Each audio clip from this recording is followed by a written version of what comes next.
What's up, everybody? This is the poker coaching study session. Today, we're going to be looking at More multi-way spots using the Prometheus solver.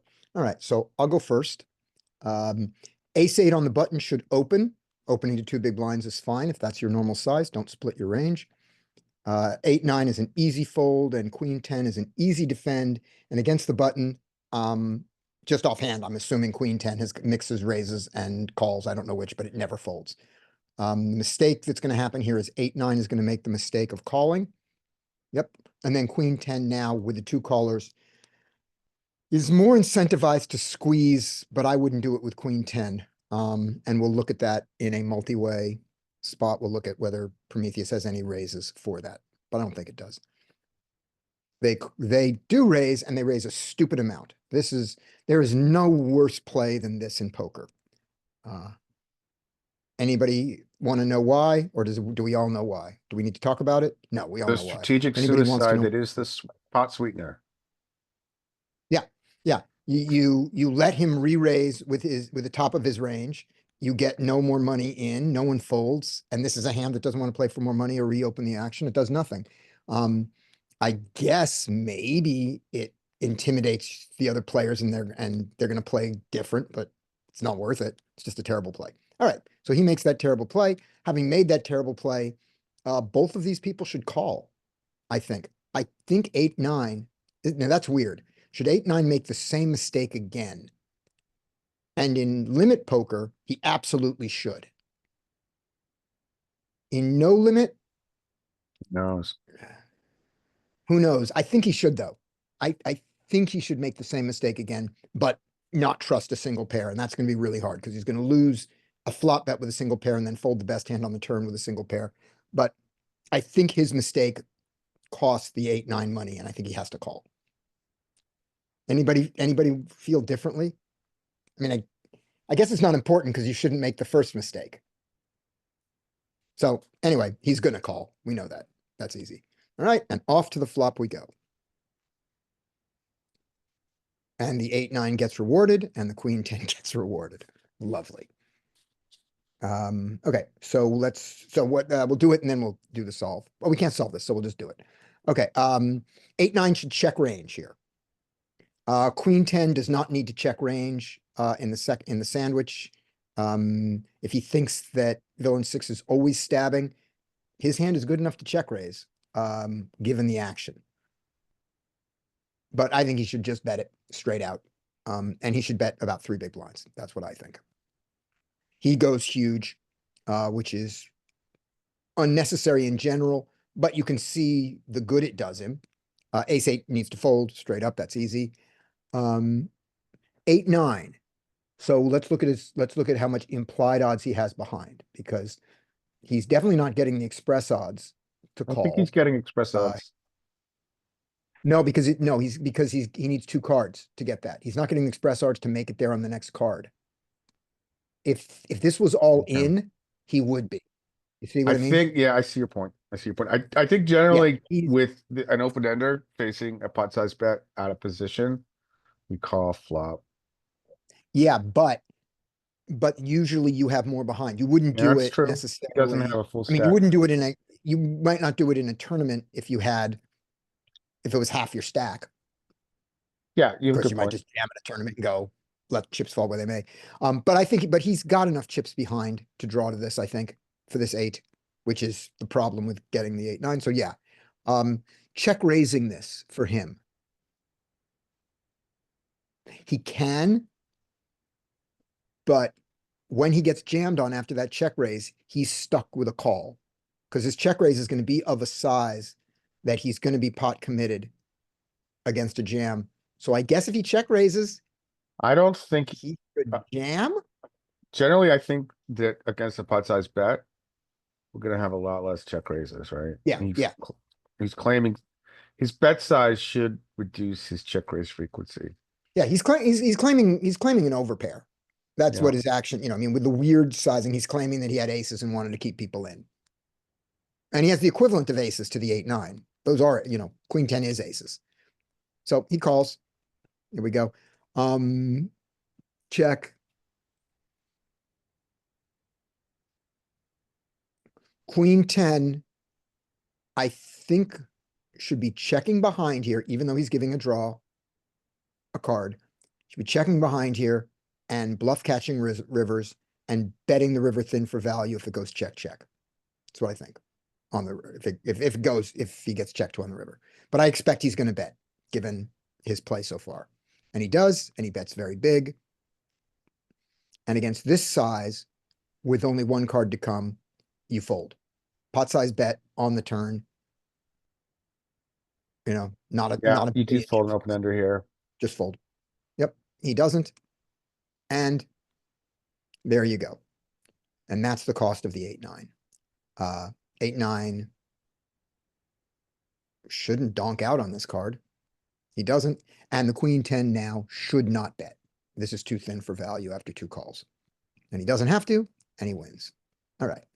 That's what happened. We don't look at this in Prometheus because we don't have these positions. And we don't have the third bet there. So a million things like that.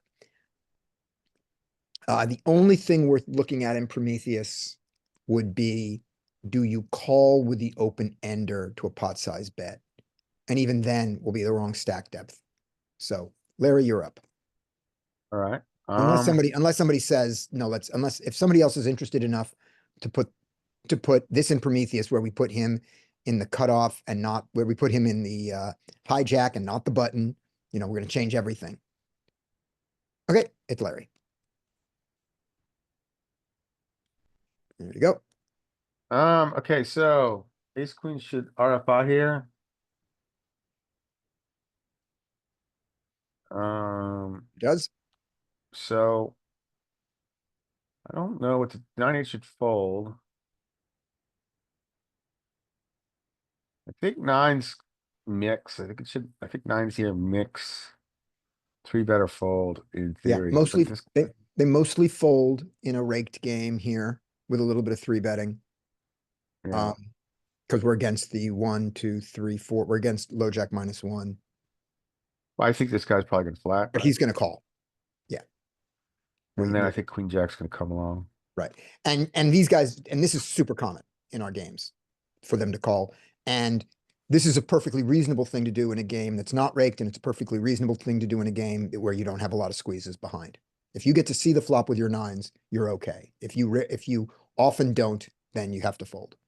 And Larry, are you playing this as 3-bet or fold in general? Not live because I'm not playing with rake Yeah. and there's not enough squeezing going on. So I realize my equity often. So not live. Online I will squeeze Me too. this. I'll mix it. That's about what I'm doing. Is live. My live game doesn't squeeze enough. Yeah, I mean I'm not paying rake, so all of a sudden it makes sense to try to set mine or see what happens on flop. 9s are better than just set mining. Agreed. Yeah. Agreed. And I'm paying big rate. I'm playing a big drop, but I think the squeezes behind don't happen enough. Yeah, just not enough squeezings going on. All right. And this is horrible. Any 2, anything suited, and then so Queen Jack off is in a weird spot here. I mean, we can't solve for this. I think you call it. I'm not sure if you call it against this early position. You probably fold it actually. We can solve for this with no rake easily pre-flop. Poker peak will show it. Peak has this call there. My guess is going to be Queen Jack is a fold here. Is going to be my guess. And King yeah, Queen. I think it's a fold. I think it's a fold. Queen 10 is definitely going to be. Let's see. So this guy makes a disciplined fold. So And we can kind of see why Queen Jack is a shitty card against early position. Yeah. You're dominated here. Yeah. I think I would call the suited combo. I don't think I'd have enough balls to 3-bet it against these positions. But I think this is a fold. Okay. Okay. So in peak, we have the raise here. Let's go to cash. So the raise is here. Then the call is from the hijack. The button comes along, and the button in his suited range, just so we see it, is, I mean, not even good suited, decent suited cards, much less this nonsense. I mean, you're not even doing much of this region here. So you're pretty tight with this. Look at how much queen jack and queen 10 suited are folding on the button to this. Yeah. Of course, this assumes more squeezes behind than you're going to get, but I don't think you want to come in with any of these hands.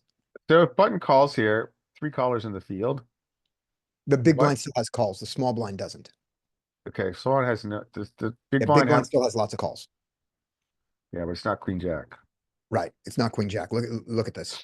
It all evaporates. Take away the second Yeah, you call. want to, I think you want to essentially be drawing to nutted equity. So we see a lot of implied odds hands here. Yeah. Yeah. That are flatting.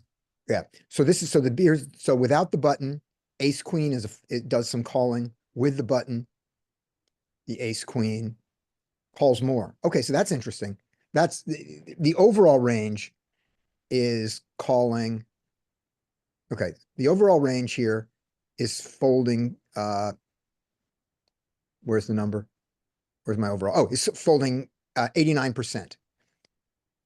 Without the button, our overall range is folding 86%. So we do fold more, but interestingly, the ace queen gets upgraded.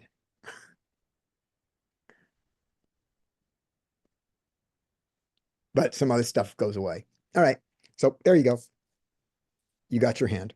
All right. Let's see a flop. All right. We're going to see a flop, and we are not going to be able to solve for this in Prometheus.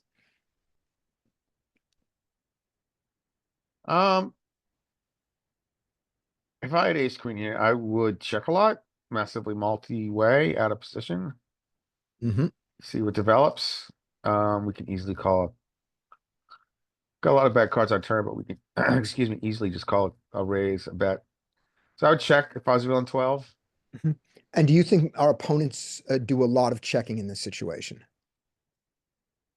I Position? think our opponents play a little bit more face up. I think generally Pool will bet here with their Yeah. best ace X. Yeah, I expect more bets here than GTO, especially with the flush draw and him not having a flush card, that he may just bet it out now. And if he doesn't, I hope he goes for a check raise. He does a check. Good for him. Nines really don't have a reason to bet here. They've got a hand that can win sometimes. I would check back. Good. 7-3 often, what happens here, I don't know if we're gonna see it here. But when these goofballs kind of raise these hands that have really little equity. They get in situations like this and they're like, oh, well, I've got 2 back doors and 7 high. I think I need to bet. Yeah. He remember, and he didn't raise. He just called along. He Yeah, flat. yeah. Okay. I just think that some people with their very wide ranges, they bluff more because they have absolutely nothing, but he doesn't this time. Yep. So, that's not the greatest card for villain 12, but I think we now bet a Yep. small. And I am interested in betting larger here. I'm in it not because of the board texture, just because of the missed bet theory. Yeah, that's valid. I Now, wondered if I was thinking maybe we would size down because it's multi-way. yeah, the other reason to size down is nobody has anything. Yeah, everyone's kept. Yeah, except for me. Yeah. Ooh. 12, yeah. He chooses to check. I think he has to value bet here. Yeah. And then 9's check back Mhm. for Miracle River. Mhm. 7-3 is the very bottom of range, but I don't think you bet into two. I'm not comfortable bluffing into 2 ranges. Maybe other No, people. and not with this board. I mean, even villain 12 may not feel confident enough to bet, but he's certainly going to call. He's I certainly might bluff into 2 call it. ranges with some kind of equity, but Yeah. I have nothing here. Okay. Okay, so villain 12 now. So this is a pretty good run out. 6 is Mhm. blank is very brickish. I think you have to bet here, and I would be 60. Okay. And I think you have to bet. I think you have to bet small enough to get called by a king. Yeah, good point. So the button will call a king, maybe Excuse for me. 60. Yeah, The hijack might not be able to because he's got the button behind him. So yeah. goes for the check. So I don't know. I mean, I think I would have value bet there. I Yeah. mean, I've already capped my range, but Mhm. whatever. Nines should check back. They have no reason to bet here. Yeah. 7-3 now. It's up to him to. I mean, we'll see if my theory holds here. Yeah. He's just gonna give up.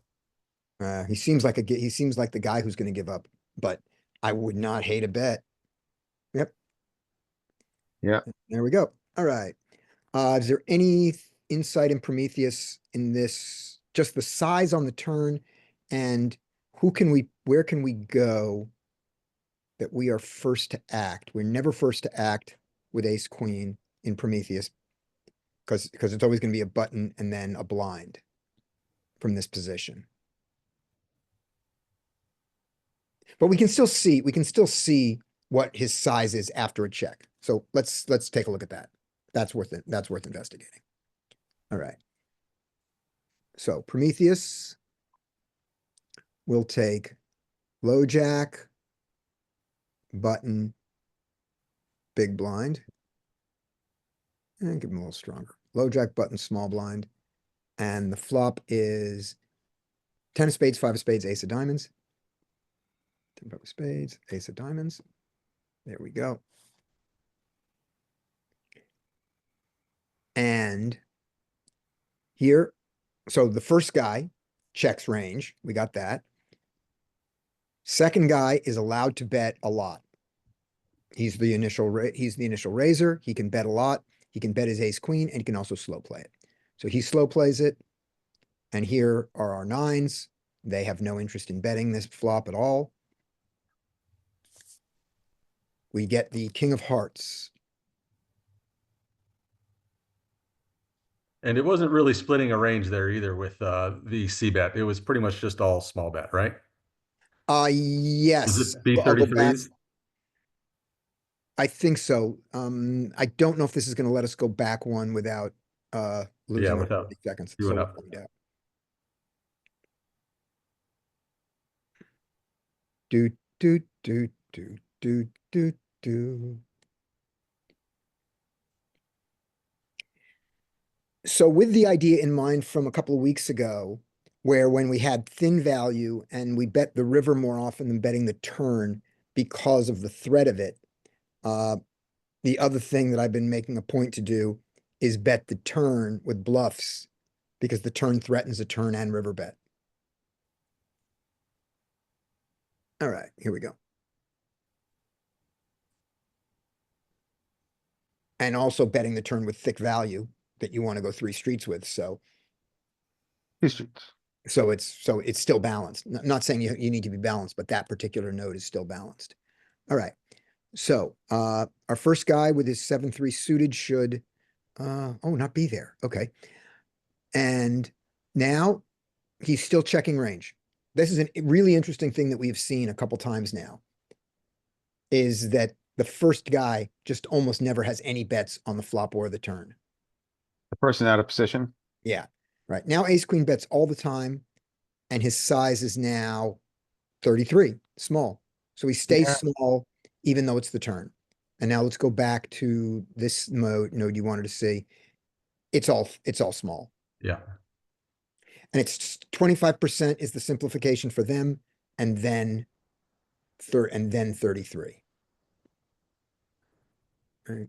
Yeah, it looks like their solves pretty much use B25s and B66 as their small and large. Yep. On the flop, and then we get the turn. And our turn went check. And the ace queen, like we said, does almost no checking, but he did. So we don't break the solve. There we go. And the nines still have no interest in betting for all the reasons we thought. And the river is the 6 of nothing. 6 of clubs. This solve will be fast. Now, does the small blind now ever bet out with his aces? Does he? He's sat there the whole time. Does he have to go 3 streets of checking because of his position is so bad?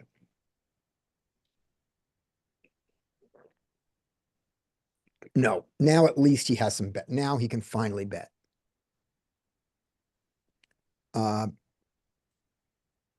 Bets most aces, with ace nine being the one he doesn't. Ace nine and ace jack don't, the rest do. And his ace queen doesn't. I'm hoping that's for a check raise. That's what we're gonna see why. We're gonna see what these guys who check behind do. Sets are going for a check raise a lot. Sets are going for a check raise a lot. Oof. I'm thinking they're going for a check and then raise some frequencies, probably not raising all the time. No, because queen jack is the nuts, Mm-hmm. which is also going for a check raise.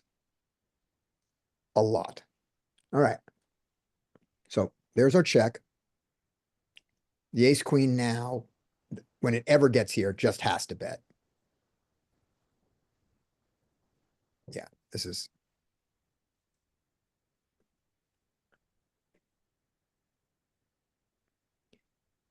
And when, so we'll look at this. When he checks, we're sure the nines are not betting, or not turning. We're not turning nines into a bluff. No reason to. Now we go back. Let's get a bet from this guy. His most common bet size is still small. So I guess my simplification until we see something else is going to be not that the flop bet is small, but that the first bet is small. All right, there's your bet. Now we get the fold here, and who check raises? All sets, all two pairs. Almost all two pairs. All sets, lots of two pairs. And the aces, the only ace that goes for the check raise that's good enough is the ace queen and the ace jack. So you were not saving these because they were good enough. You were just protecting your check back range a little bit with those particular ones. All right. And then You want Scotty, to see to a larger bet? yeah, I wanted to see if the ace queen, if the low What he jack does. puts in a big bet, if this lower sets then still continue to check raise or not. Right. You want to go over bet or 75%? Start with a 75. Yeah. Start with a 75. The button sets just call. The button only raises the nuts and a bluff yeah, this king is bluff. You know, the queen blocking bluff. All right, so he folds. Yeah. Look at that. Okay, we'll start getting ready now. Okay. You need the tens to do it. Okay. Yeah. Yeah. And that was the B75, right? That would be 75, yeah. Yeah. So go all the way to the 150.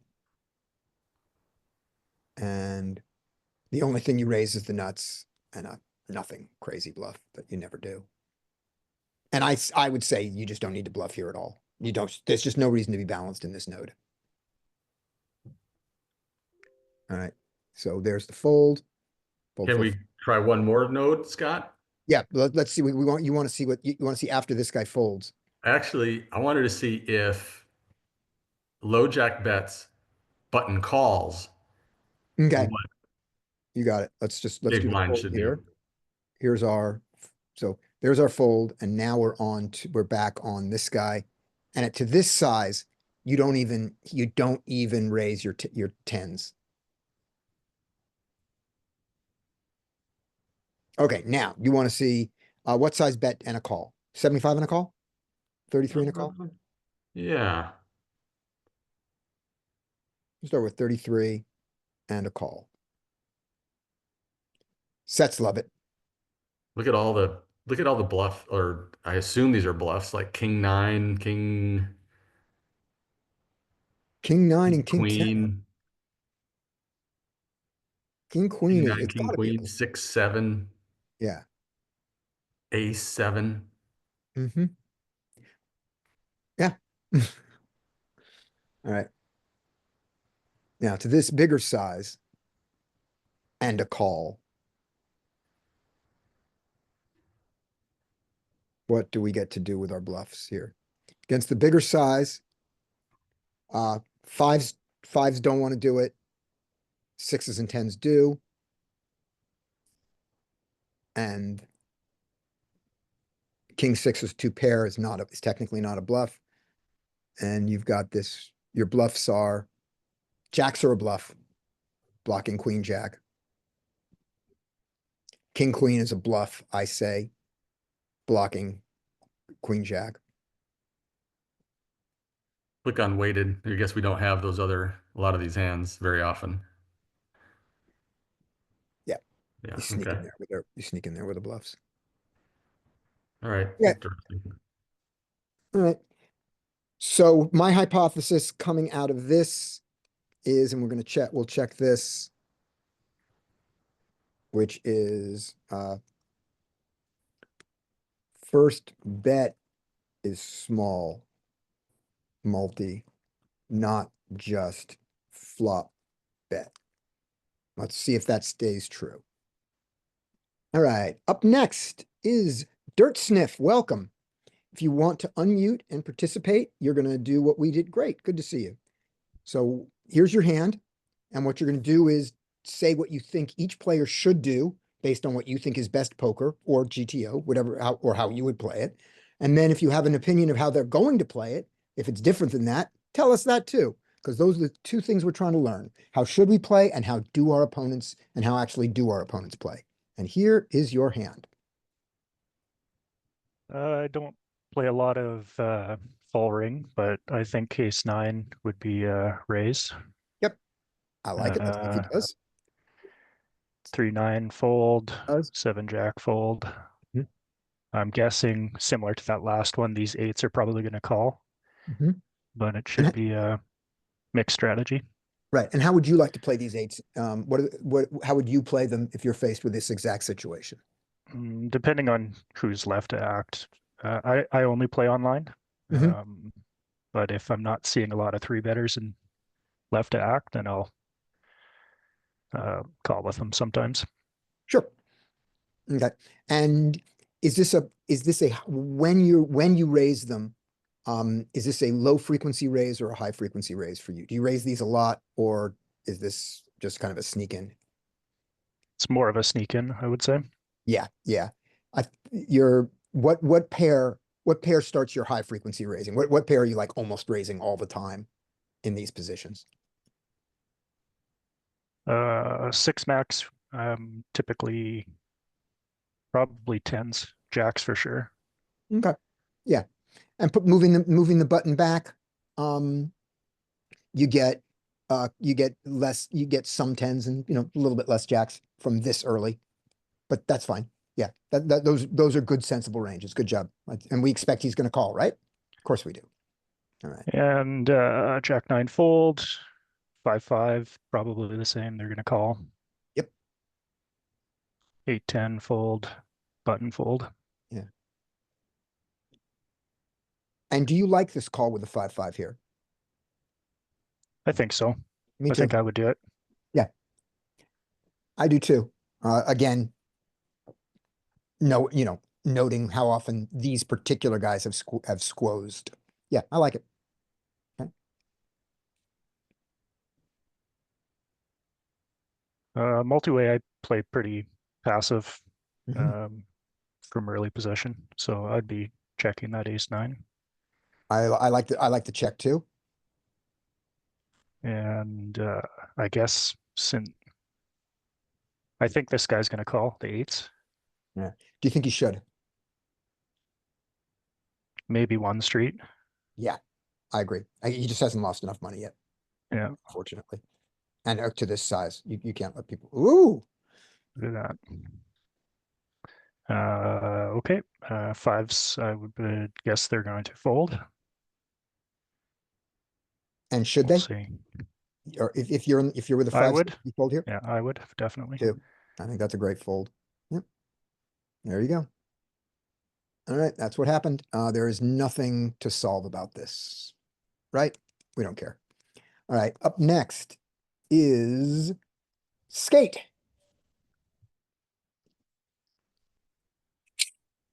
I give you this, Skate. Okay. All right. King 7 partial open. What about this guy? Ace 8, dead man's hands. Um,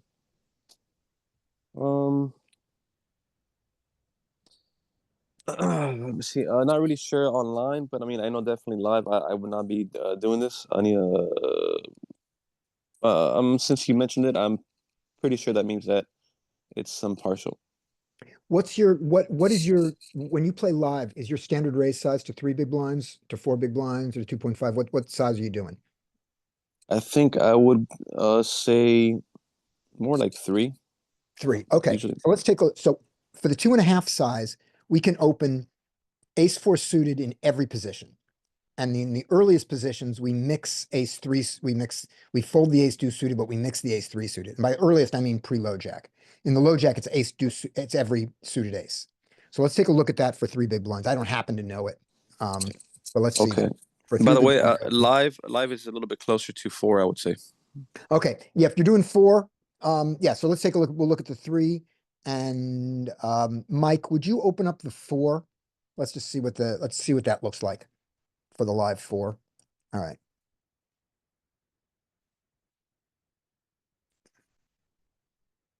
Okay, we are in cash, classic, boom, boom. We want to go 6 max, pre-flop only. Oh, to get it. Okay. Mike, is yours 6 max for the higher sizes? Or is it 8 max? Ah, poker coaching. Poker coaching is 8 max. There we go. Poker coaching is 8 max and 3 big blind opens. So, taking a look here, poker coaching is a little tighter because it's got this weird ace 6 thing that they don't, but there you go. So ace 8 is rock solid. You know, if you did if you move your ace, if you do your ace 6 pure because you don't want to bother to learn the difference, that's fine. Go to here instead. Now it's ace 3 solid. And by the low jack, it's going to be ace deuce solid. Right. So that's worth putting in your game at 3. And then Mike, are you there to look at the 4? All right, we'll get to Mike when Mike comes back. All right. So anyway, let's see what he does. He folds it. So Skate, that's you. And that is a gift to me. Yep. Okay. Queen 10, I imagine you're gonna open. Hell yeah. Sure, 3, okay. Everyone should get out of the way.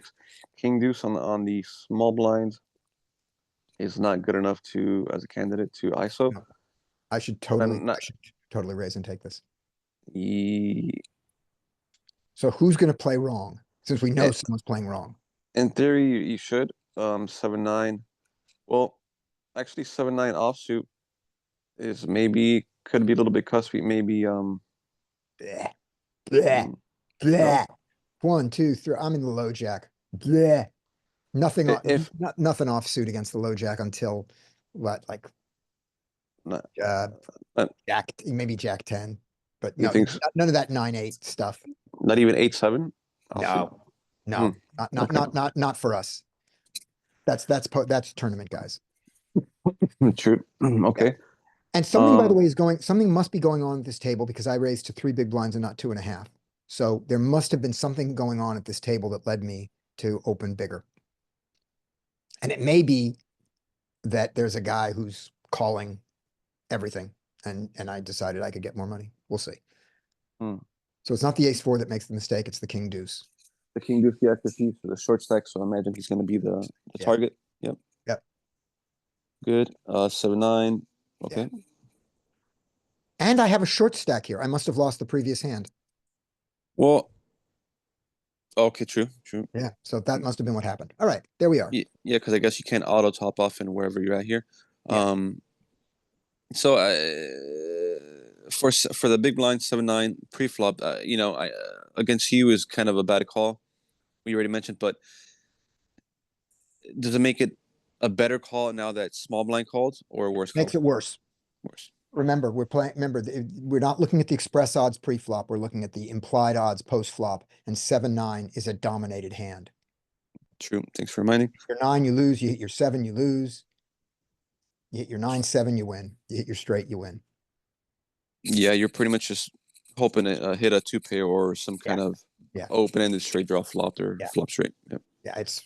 You're gonna be I don't against low jack. I have to look real quick to see what the offsuit normal is.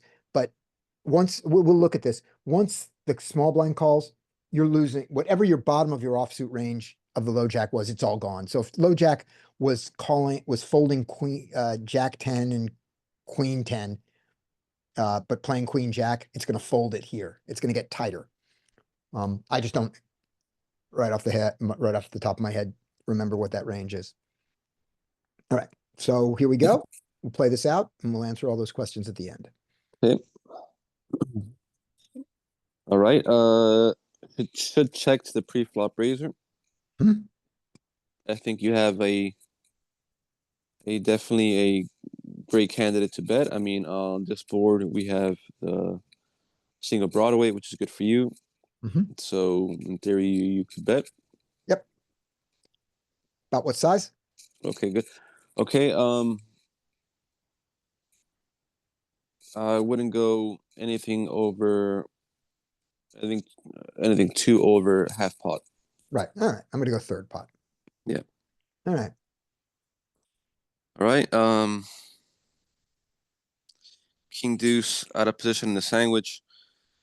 Maybe if he was heads up, he could call with bottom pair, but even worse of a call now with big blind there. Yeah. So yeah, fold. Yeah. He goes for the call. He should, and then 7-9. Oh my gosh. What? Oh, now we see why I raised to 3. Obviously, I'm targeting this guy. Hmm. And obviously those 254 chips include at least 40 of mine from the previous hand. All right. There we go. I don't know what's going on. Maybe I don't know. He Maybe plays he's bad. a donk That's what's going botter. on. Yeah. There is no thought process here. He plays bad. Okay. All right. Let's see a turn. Ooh. Hooray. Woo. We got an open-ended straight flush. Okay, so definitely now with the flush completing, it should definitely check around to the pre-flop raiser. You should 100% bet here. I'm betting. Yeah, marriage for checking maybe only with the ace high flush draw, but even then you still want to get value against their ranges. So any single spade, let's go. I imagine you're gonna go trying to get value for single spade. You're gonna go 70, no more than 75. Okay. Maybe even that's too big. Right. So here I have I have a mental tension going on here. I don't know what the strategic tension. The mental tension is that I learned DTO Wizard, and DTO Wizard, this is an 18. I just bet pot here. I know that. But I also know that in general GTO, when the flush completes, we don't bet big. So I don't know which of those is more important, and I'm interested in what Prometheus says. So we got a lot of questions about this hand. And I'm going to guess that I'm going to take a compromise and go 12. That's what I'm going to guess. Man, I really understand how this player thinks. Right? All right. Having gone 12. Okay. The king deuce should fold. I imagine the dog player now hitting the 9 is going to call. Yeah, I hope so. I hope so. Yes. 9 on the river. Come on, 9 on the river. Hey, I have a straight flush. Whoa, you do. I do. For a second there, Skate, you saw the 8 of spades just like me and went, oh shit, I now lose to the big singleton spades. Right. The second the 8 came, I actually remember this in game. I remember seeing the 8 and going, oh damn. Oh no, wait. Got the best possible hand. Yeah. Unfortunately, it sucks that villain 23 doesn't have spade. Yeah. I imagine they would check call almost any bet. Oh, I didn't expect that. I love this one. I kind of like thought it was possible, but I just didn't think this donk of a player would consider bluffing. And if they would consider bluffing, they're definitely going to use a ridiculous size like this. Yeah. Yeah, I'm sorry they didn't use ridiculous size. Ridiculous But I size. guess this is enough to get the job done against all my pairs. You know, Yeah. I got a fold ace jack here without a spade, right? Yeah, but you're getting pretty good. I mean, I Yeah. feel like you're getting pretty good odds. You want to make at least over. If he went 30, I'm gonna fold ace jack without a spade. Yeah. Yeah. So, but 25. yeah, now we just go, oh, great, you have a spade. Fabulous. Don't you? No, you don't. Nope. Okay. So there's a lot to look at in this hand. And the one thing, oh, and I want to double remind me about the nuts the next time we're doing a solve. We'll talk about the nuts when we do a solve, but let's do the solve now. All right, this is going to be low jack. So this is accurately solved. Thank you, Prometheus. Low jack, small blind and big blind. Those are who's playing. There we go. And the flop is jack five of spades to a diamonds. Okay, right. Here's our solve. This hand, we find the rare thing that the small blind has plenty of donks. Hey, so Scotty, this is something we noticed yesterday too, and I don't know if this is going to become a common theme. Small blind flats, and then all the flops that we've seen where they get donks, they've had something in common, and that something in common has been there's a high card like a queen, a jack, or a king. I don't know about aces, and there's two low-ish cards. Like there's a big gap between the high card and the two low cards. There's a big gap. So I'm thinking because the small blinds range consists of a lot of those middling pairs, like tens, nines, eights, seven, six, fives, and fours, whatever. Yep. That when they donk, and they also have, broadways, like a lot, a part of their range is when they donk because it's protection, like equity denial against the ranges of the other two players, and it actually probably isn't bad for their range, so to speak. Yeah. I don't know if I'm just kind of spitballing on what the theory would be between we see this pretty high frequency donking from the small blind into two players. Yeah, I'm gonna record all the flops where we see this, and we'll start to see, and so we've got your hypothesis here, but I'm gonna record the actual flops, and we'll see what we get. So by the end of March, we're gonna have an answer. We're gonna have some sense of this. I hope. All right. So bunch of bets, and he's betting a lot of, he's betting his legitimate jacks. We were going to assume that these are all going to be spades. No, I'm sorry, not the jacks. We're assuming that these are all spades and diamonds, both. Spades and diamonds, both. Okay, front door and back door. A real jack. Spades and a little bit of diamonds because you have some more showdown value, so you can afford to wait. Need a spade to do either of these hands, and we're going to assume the same thing with the ace king to bet out. Need a spade.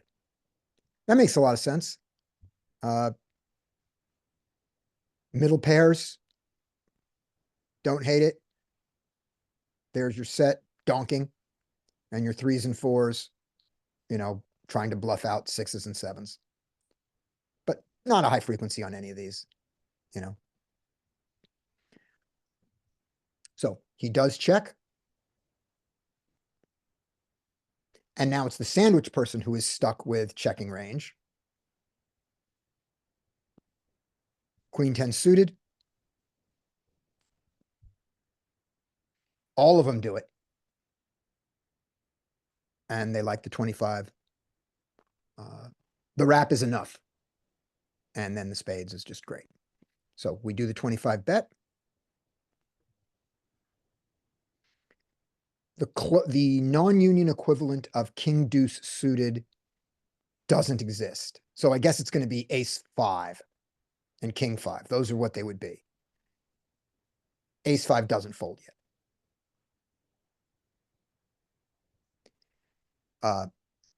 6-5 raises, but doesn't fold. So and 5-4. So we're not folding a pair here, and we are check raising like screaming crazy monkeys in the small blind.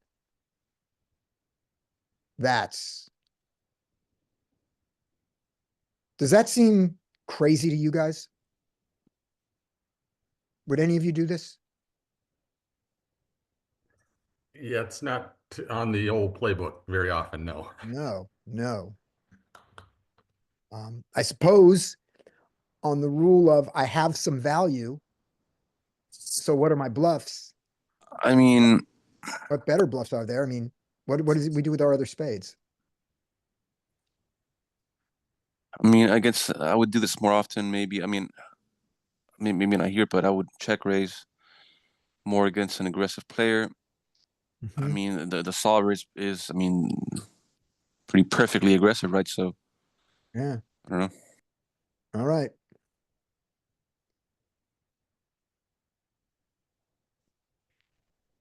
I get no joy from that. Maybe it's right. Okay.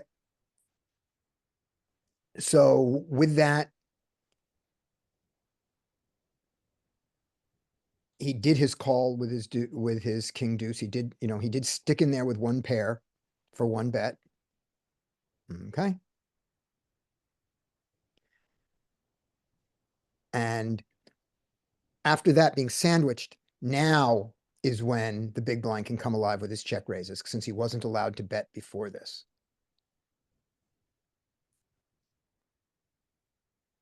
Check raising two pairs, check raising some single pair blocking nonsense with a backdoor, check raising some good jacks. It looks like your threshold for just a jack alone to be enough is really the ace with a king.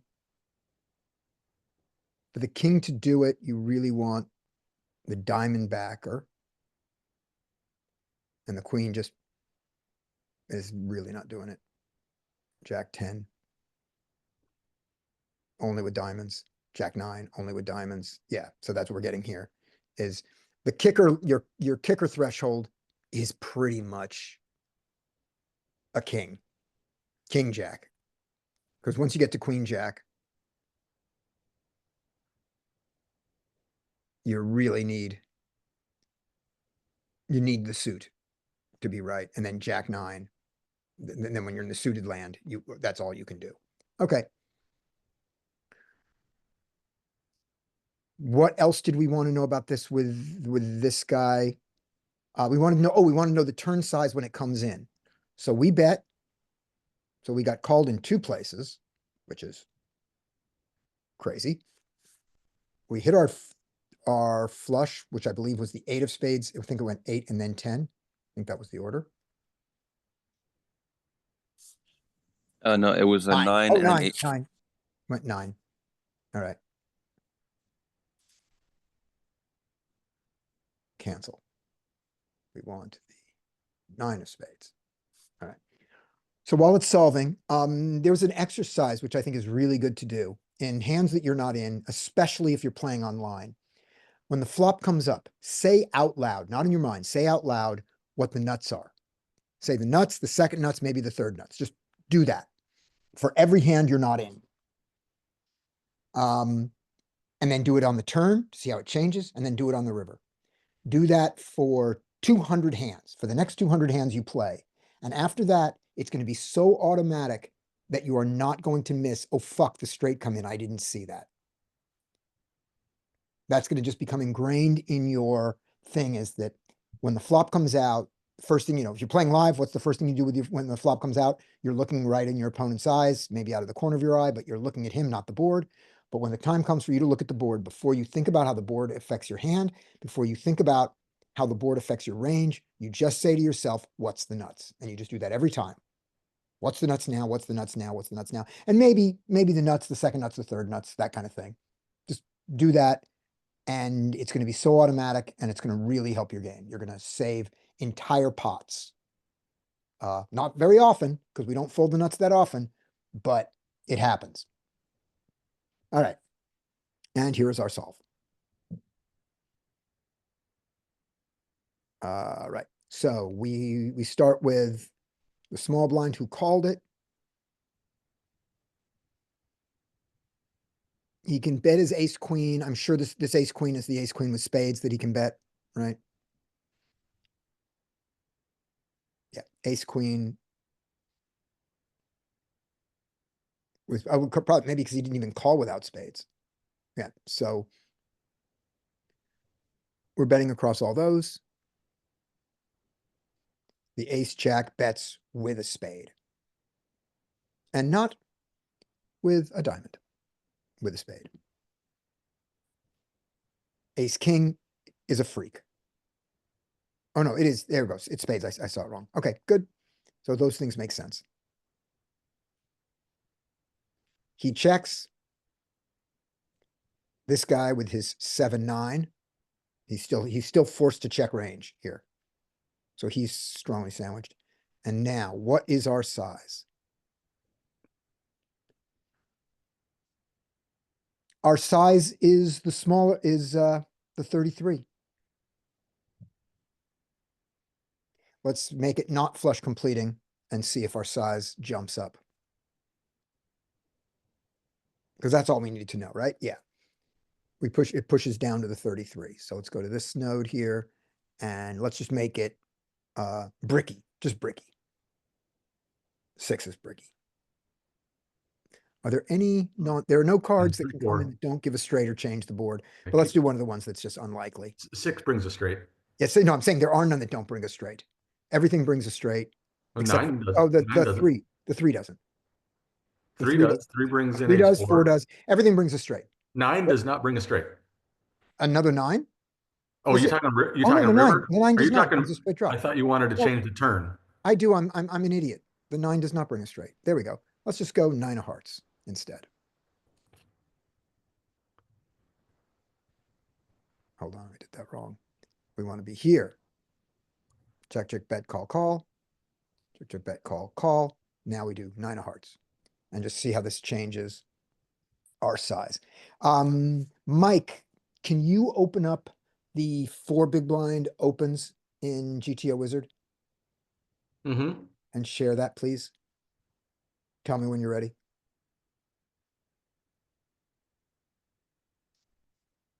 Ready? We talked about the nuts already. Okay. All right, let's see it.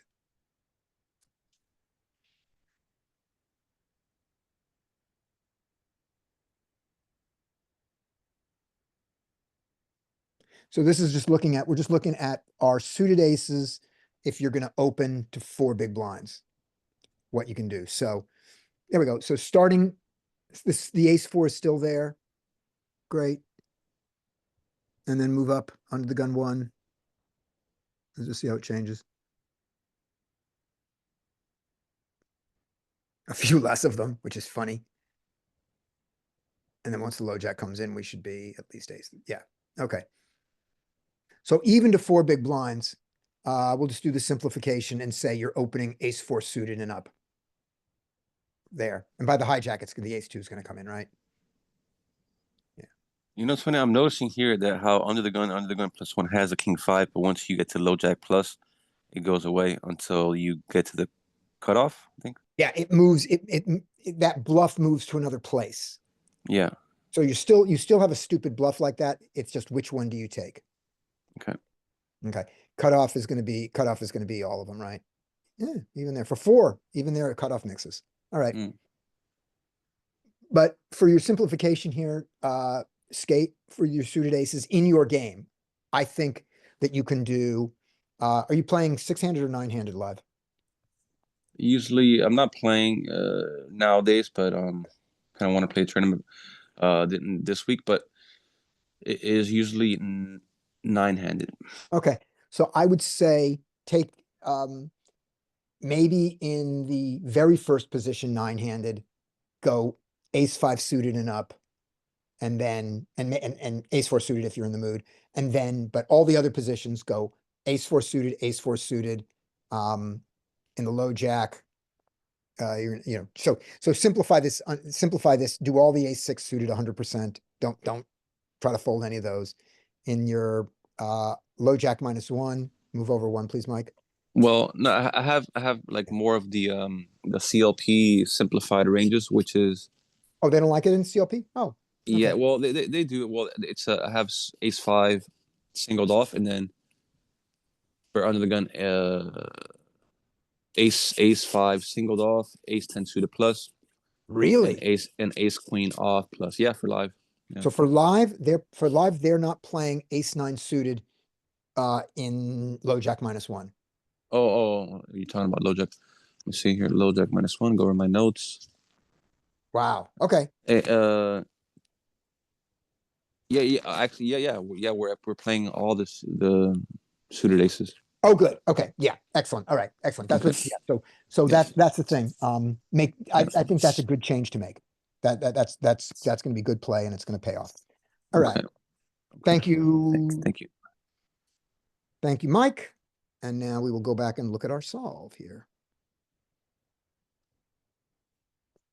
And then in about a minute, we're going to either take a 5-minute break or someone else is going to take over while I made a little. house apart. Okay. Okay. No, I was just That gonna was say. everything, and that was everything we wanted to know about this hand, right? Yeah, that's all we cared about. Oh, Yeah, right. We want to now see this. What is our size now after it goes check, check? Okay, so this is different than DTO.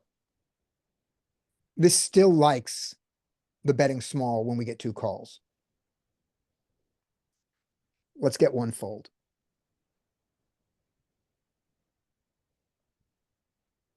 Let's get a B25 fold and call. Now let's do that same 9 of hearts. This should be fast.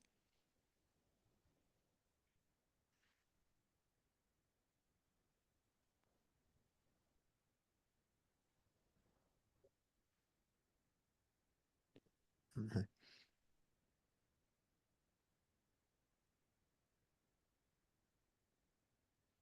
And let me see if I can give Larry control of my computer. Hey guys, come on in. How are you doing? I'm doing good. I gotta do something on the computer and then I will get with you. All right. All right, let's make Larry the host. Larry, make you the host. All right, now if I can let you control my computer. Nope. All right, so Larry's the host right now, and then we'll just switch. I'm gonna stop sharing. And if you guys want to do marked hands or anything else that is different than what we're doing right now, I will be back as soon as I can. Awesome. Sounds good.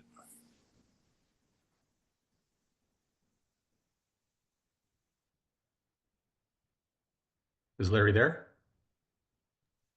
Larry? He's the host now, but I don't think he's here. Let me see. Let me see if I can message him on Discord if he'll get a notification. I don't have his phone number.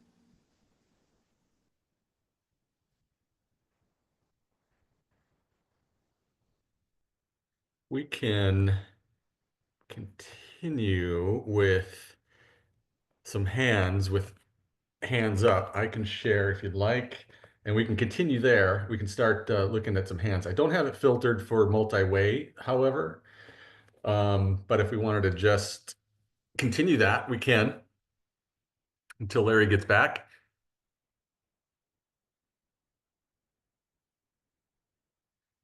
And on my list,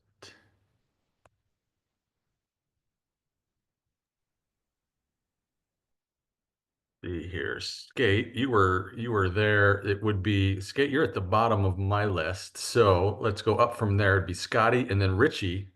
Hey Richie, did you want to try hand? If not Richie, we can go to Nate. Nate, are you still available and you want to participate? Okay. Sorry, I Yeah. am actually here, but more than happy for someone else to go instead of me. Okay. Nate said he's not sure. Maybe we get a couple more in under his belt before he takes over. Richie, do you want to do one? Yeah, go for it. Well, Okay. sorry, I stepped away for a second just as Scotty said he was shooting off, so I don't know what we're doing now. Same thing. I just haven't filtered. I just quickly pulled up some hands up, and I just haven't filtered it for multi-way. So we'll just go through our normal um, strategy narration, so to speak. Okay, yeah, no problem. Sounds good. I have a semi-interested one again, which I think I made a mistake on, but if we run out of multi-way ones we want to look at. Okay. But we'll go with what you've got already set up for ease. So where are we? Okay, so I'm assuming he's not going to open the Queen 9 here. Phil and Seven's got a low, so they'll probably fold that as well, and they should do. Who's going to be the first one who opens this crazy hand, or is it just going to be normal? Ace Jack, in theory, should be the only one who opens, which it does, and then it looks like both of the blinds come in then. Yeah. Well, again, this isn't filtered in any way, so this we could just Okay. raise and take it. Fair enough. Okay, so yeah, Ace Jack opens. It's a small size, and which is fine, right? But King 6 is now more incentivized to come in, and it can mix, I believe, but it would be better to 3-bet as a semi bluff. What about you, Richie? And then What if you 10-2 were should fold. if you were sitting here in the small blind with King 6 suited, what would you do to this min raise? So this min raise, the person has, I can't really see their stats, so they're quite tight. Okay. I think I would 3-bet this. I would go to 10 bigs. I would. But I Okay. wouldn't hate to limp, and I don't know. If it was a really soft player behind me, I would maybe consider limping. But yeah, just to potentially either steal or go on to a heads up against someone who's a bit tighter or steal the pots off them, I would 3-bet this. Yeah, I'm with you. I like King 6 too. King 6 is kind of one of those unusual solver hands. Like we know Ace 5, everybody knows the Ace 5 hand, right? The Ace 5 suited. King 6 gets in there a lot, and there's a reason for that. I just haven't delved into it, but I do use it as a as a 3-bet bluff on more than enough occasions, I think. The king Yeah, six function because, sorry, go I'm on, sorry, sorry. did somebody else want to answer that? Well, I was just going to say, I think the King 6 is an option because it can cooler the low straight, the Ace 5 straight.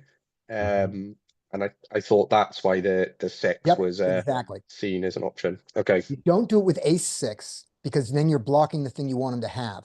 So the king 6 is there for the magical 2, 3, 4, 5 board because your opponent has aces in their range, lots of them. Yeah. Yeah, it cools the Ace Jacks, the Ace Queens, the Ace Kings who have straights. Yeah, Yeah. That's the magic of king 6. So And you can actually, see right now why, one of the exact hands it's up Yeah. against, funnily enough. right, yeah, and so you can see why that that ace 6 would be bad there, and queen 6 just is worse than king 6. So why bother? You need a 6, so that's why you get king 6. So quick look, a 2x, let's see here, a 2x raise from the button. What GTO Wizard recommends here in the small blind, here's their charts for a 2x. Fair enough, it folds it. Okay. Yeah, it doesn't look like it's very linear, right? Not too Yeah, clever. so because it was a small size in and the player was a little bit tighter is one reason why I do this. I would maybe even do it at 2-5. If it's what's the most common sizing of 3, I would have probably just let it go, unless there was a weaker player in the big blind where who's doing a lot of limping with poor hands, well, calling with poor hands rather than 3-betting. I would maybe consider calling. But now But yeah, in this, take a look at sorry, the go on. low jack ranging with that two big blind open. Okay. And Oh, then, you wanted to look with 2.5, the king six Yeah. sneak in. And yeah, they got to start coming in. 2.5 before, and we see there's a little bit Yeah. of it sneaking in there. And Scotty, you said to do what? Look at the low Just jack. look at the 2 and low jack cutoff versus low jack, and I think you're gonna see the king 5. There's button, king 5 here. So here's your low jack. Yeah. And here's cutoff. Yeah. So there is some of that nonsense. All right. The small blind doesn't do anything against the low jack here with king 5 or king 6, I presume. Still small size in. It does with all of them. This is very odd, but against the button, a 2 size in, it folded it, but to a 2.5, it started doing it. Because what it you did so say many of the is- aces. It had so many more of the aces Okay. against the button, right? Didn't it? Mm-hmm. Yes, it did. Yeah.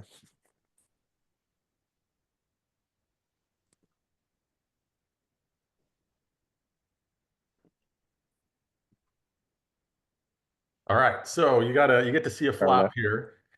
So Okay. Richie, you would actually kind of maybe be either one of these villains at this point. Yeah, definitely. Could definitely be either of them. So I was in my head playing as the king 6, but obviously we're going to talk through both. So in this situation, we've limped in, haven't 3-bet, have we? Okay, so limped in, the rainbow board. It favors maybe us more than them. I think the 8 is slightly too high to make it donkable. I'm not fully sure. I would yeah, I think I would check this. I don't hate a donk, but I don't think it is actually a donk. Now think about your small blind range, like versus a big blind range. So if this was a big blind defend, yes, I'm with you. I think this could very easily get in there. However, when you think about the small blind range, this is nowhere near anything you would call with a small blind, right? You Yeah, see the difference between a big blind defend and a small blind defend? yeah. So from the small blind here, you're calling with pocket pairs and some flush draws, right? And obviously this is a rainbow board, so it doesn't favor the flush draw. And the pocket pairs, you're not really going to call with 2s, 4s and 8s potential. But yeah, I agree. Big blind is much more wider, and this board would hit big blind a lot better than small blind. But the reason why I was thinking maybe you would donk it with a small blind is I think it's stronger for the small blind than it is button. But am I wrong? Are you saying this is stronger for the button than the small blind? Or do you Yeah, think I it's think you're. just one of those boards that miss both, and No. it's just in theory both checks? Yeah, I think your equity advantage goes to the button here Okay. would be my guess. As opposed to a big blind. And we can look at this. We can see this. This would be, well, we don't have a min raise from the button that I can see a flop on. But if we just look at button small blind and we get an 8-4 deuce rainbow board, and we can compare it to if we had Yeah, defended. be interested. Oh no, look at you actually, this is a pretty significant docking for the small blind. That Okay. surprised me. Richie, you were right on point. I didn't expect to see this from the small blind. I wasn't 100% sure. I thought maybe the 8 was slightly getting closer to the buttons range than it wouldn't be, but yeah, it's good to see that it can pay off as a donk. Yeah, look at the equity advantage the small blind has. Scotty, you're good at recognizing this. Look at the Yeah. difference in the combos. Yeah. The small blind just doesn't have a lot of hands. Yep.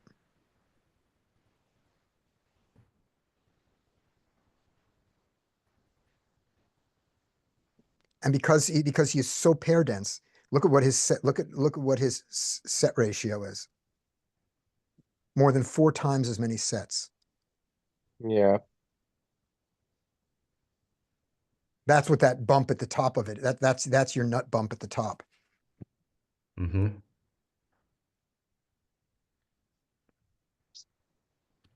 Yeah, you're more set, I guess, dense, as you said, but also you're probably more there with, is it, you're technically have an more overpair straight advantage. draw dense as well? No, nobody's got a straight draw on, you don't, where's your 3-5 suited? Well, you've got a gut shot. Sorry, I didn't mean an Yeah, you got- oh, open-ended, yeah. I meant gut shots. Yeah, you've got the 5, 6, 6, 7. Ace 3, ace 5. Yeah, you got Yeah. that. Yeah, I guess that kind of makes more sense. Okay. But as I said, because I would be unsure in the game, I would have probably checked this back unsure. I would have thought about it, and because of my, I would get less, let us say, less than confidence thing of if this is donkable or not, I would probably check this back. But However, this hand actually, never because bet, this hand person's- never donks, right? Does this hand ever donk? in particular? Yeah, Let's look. yeah. I guess in the combo don't, because there's Well- well, our actual board doesn't even Oh, have a it diamond, does. right? I know. But this, I think it our donks actual board across doesn't have the a diamond, range. does it? Yeah. But this particular hand donks the least, so the fact that you didn't donk this one is sensible. But good on you for recognizing that. I thought this would be like way away from the small blind range, but Yeah. So I would actually, and again, I probably wouldn't have here, but because we know this player is maybe, it's not a huge sample size, but it's not unreasonable, 75 hands and only playing 8% of them. I would maybe, if I had time, considered this as more of a donk because they are tighter and I don't really have much more else going for me apart from a high card showdown. I guess I have the backdoor possibility of a straight, but I don't have backdoor flush. And there's a lot of cards that come out that don't actually help my particular hand improve, but the range is slightly in my favor. So as a king 6, I may have found it, but I would say unlikely. Ace Jack here, check 2 now. Rainbow board, I feel like I would check this back because obviously we have showdown equity and this board doesn't favor the button, was my thoughts. So yeah, I would check this back, but I don't hate the bet. I can understand it. You've got position, you're controlling, you've got 2 overcards. So if an overcard comes, it's hitting you maybe more than them. So yeah. And I think I'll just fold this as king 6 after the 3.5 bet. Yeah, keeping it simple. yeah, I think we're going to see that this big bet wouldn't be a thing maybe because of the equity advantage that you get. Although they do have a nut advantage, I think, right? The button might have a nut advantage No, because no, of the the, overpairs. No, the nut advantage goes strongly to the small blind here. Tell me why, because Sets. you would have all the overpairs and you would have all of the sets. But he's so much more dense in his sets Yeah. because he doesn't have The anything else. sets make up a larger amount of the Yeah. range, a higher Yeah. percentage of their range. Yeah, I mean, just look at the graph. Yep. There is a nut advantage to the small blind. Yeah, Good. Okay. So when they check, we should not see. Oh, we do. We got big bets.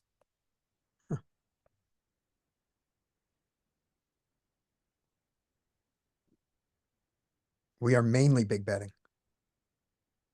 Wow. I'm guessing this is kind of, I don't know how you would reference it, but because the solver knows that realistically this board is a heavy donkable bet for the small blind, and they don't donk, then maybe the solver's thinking, and I don't know if it works like this, that equity is shifted in favor of the button, so they can therefore bet big. I believe that is actually a general rule that when there's a board that is a high donk frequency for your opponent and they do not donk, that your bet size gets pushed up, that you go polar Mhm. against that. I Yeah, I think so believe that that is a general guideline.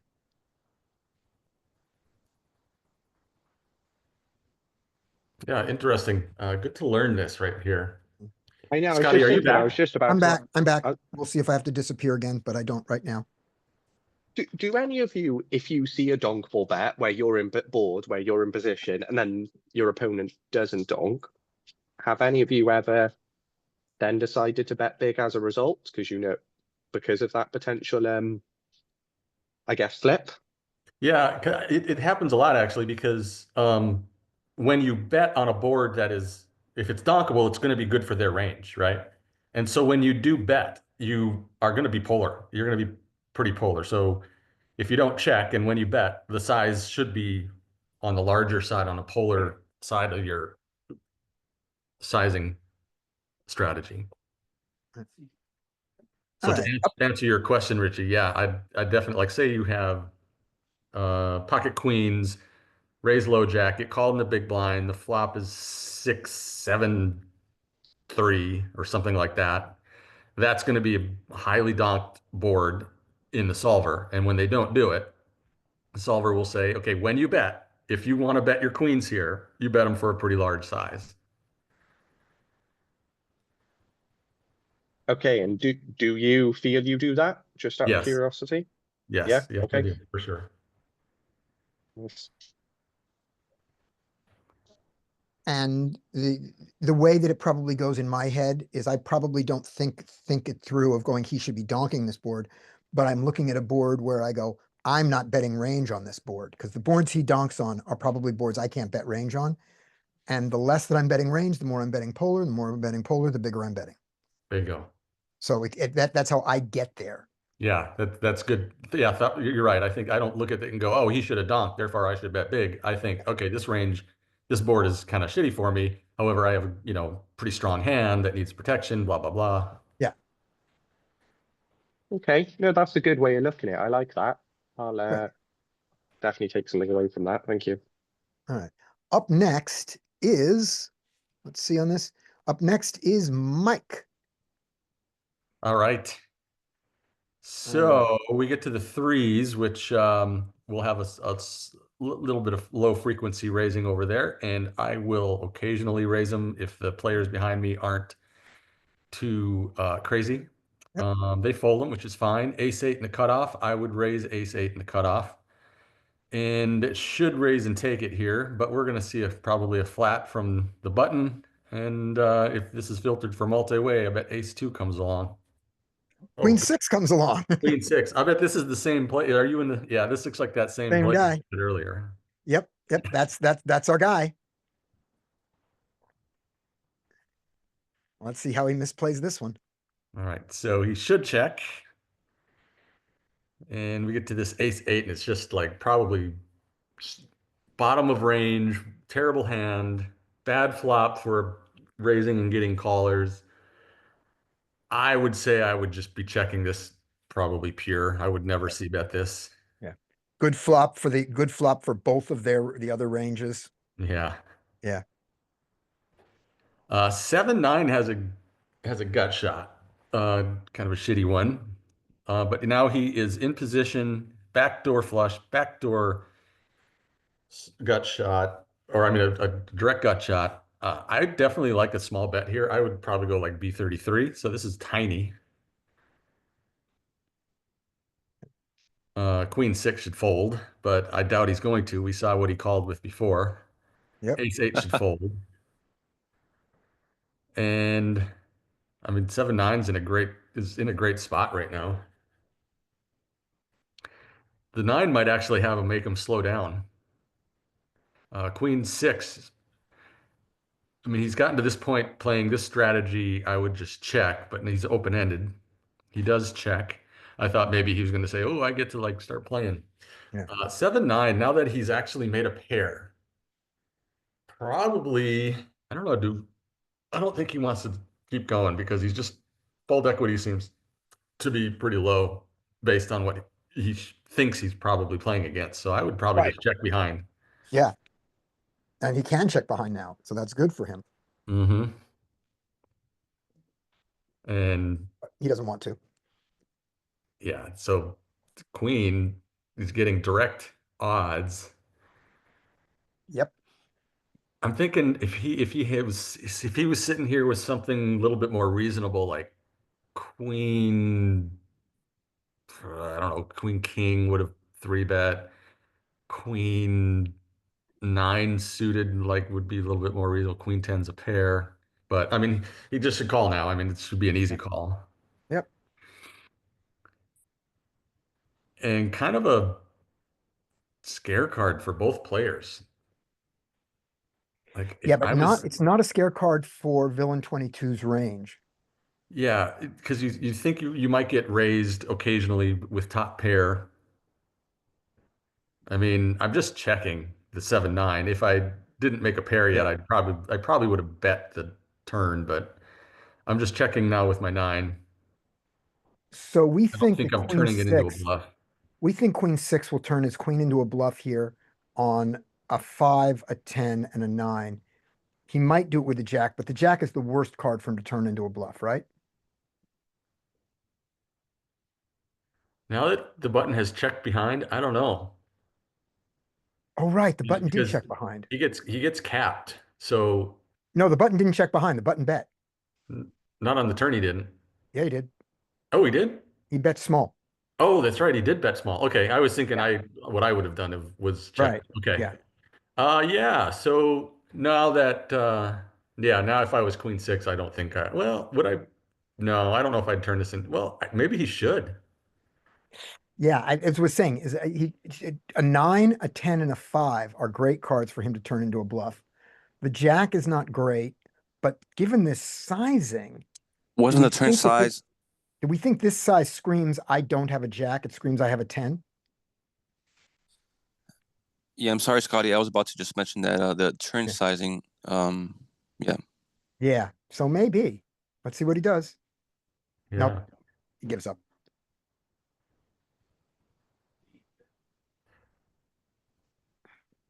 That's such a weird bet. Yeah. Because now you can get called by a 10. Mm-hmm. Yeah. He's Maybe desperately trying maybe to- even a better 9 can call you. Yeah. You could get bluffed too, right? Can you? He could get bluffed off, yeah. And he could totally get bluffed. But instead, this happens. Oh my God, the 7-9 is the greatest player who ever lived. Okay. And here I am with my 101.67 big blinds against this guy. How do I not have more money? I have position on him. All right. After Mike is Nate. Was there anything in that we wanted to solve? Nope. All right. Hello, Nate. Does this mic work? Hello? I give you this mess. Yeah, it's working. It just the volume is a little bit low, but we can still hear you. How's that? Still low. Still up a lot better. Just lean in and yell. How's that? That's yeah, perfect. nice. Okay. So I'm not sure what I'm supposed to do here. I was just in the thing and thought I'd sit around and listen. So here's what you do, Nate. Real simple. You're just going to go hand by hand. And first thing you're going to say is what you think each player should do. And then if you have an insight, if it's different, you'll say, but what I think they're going to do is this. Okay. So, and your insights are based solely on player tendencies, or if you know who the player is. Like, for example, we now know that this player 23 is way too loose and way too passive. Okay. All I right. still don't So expect him to be in with a deuce 8, but we're going to see him in a lot. yeah, I'm sure he's raising. Well, calling. He's been pretty passive also. Yeah. very passive. So 10-5 obviously folding. Mhm. Jacks is gonna raise. Queen deuce fold. 7, I assume, or yeah, villain 7, I guess, is gonna call with the 6s there. Mhm. He goes for the raise. Okay. All right. Good for him. It's one way to do it. Yeah, I guess that means king queen's folding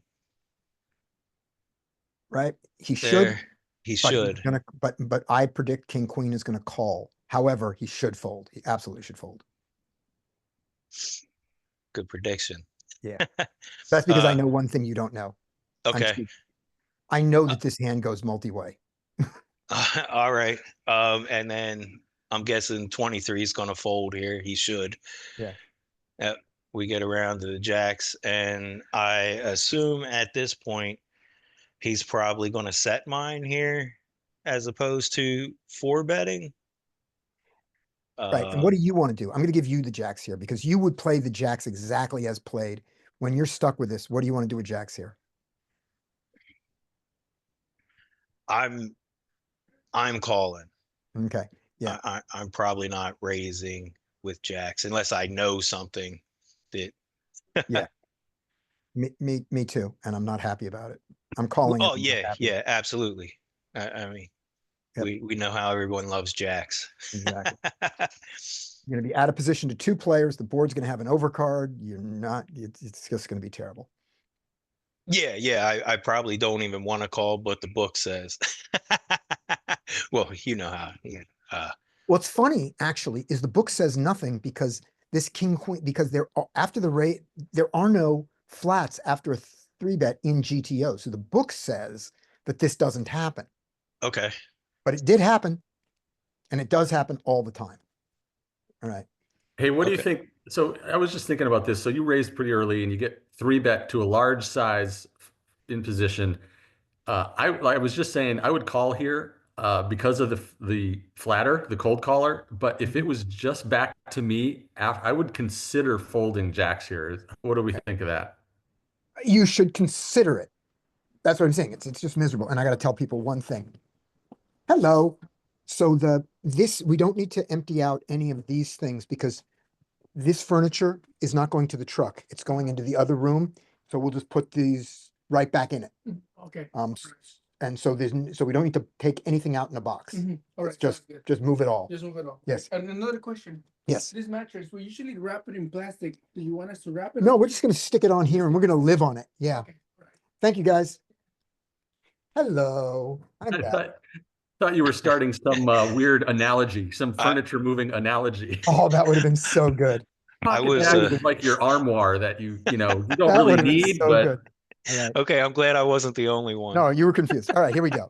All right, so you got your jacks. What do you want to do? You got the flop you were looking for. The only flop that would have been better was with a jack. This is a great flop for you. What do you want to do?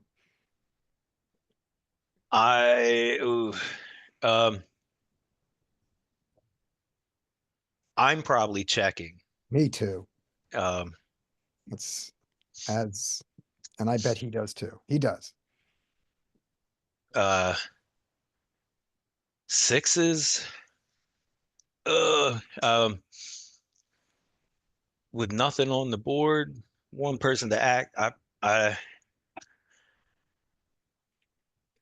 No real straight. Well, I guess there's a little bit of a straight draw possibility, but with the pre-flop action, it's not really likely.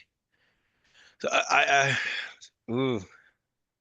think sixes can probably bet here, but they might check if there's something going on with the guy behind. I guess player dependent. If you think the king queen guy is gonna raise, so I'm probably checking sixes here.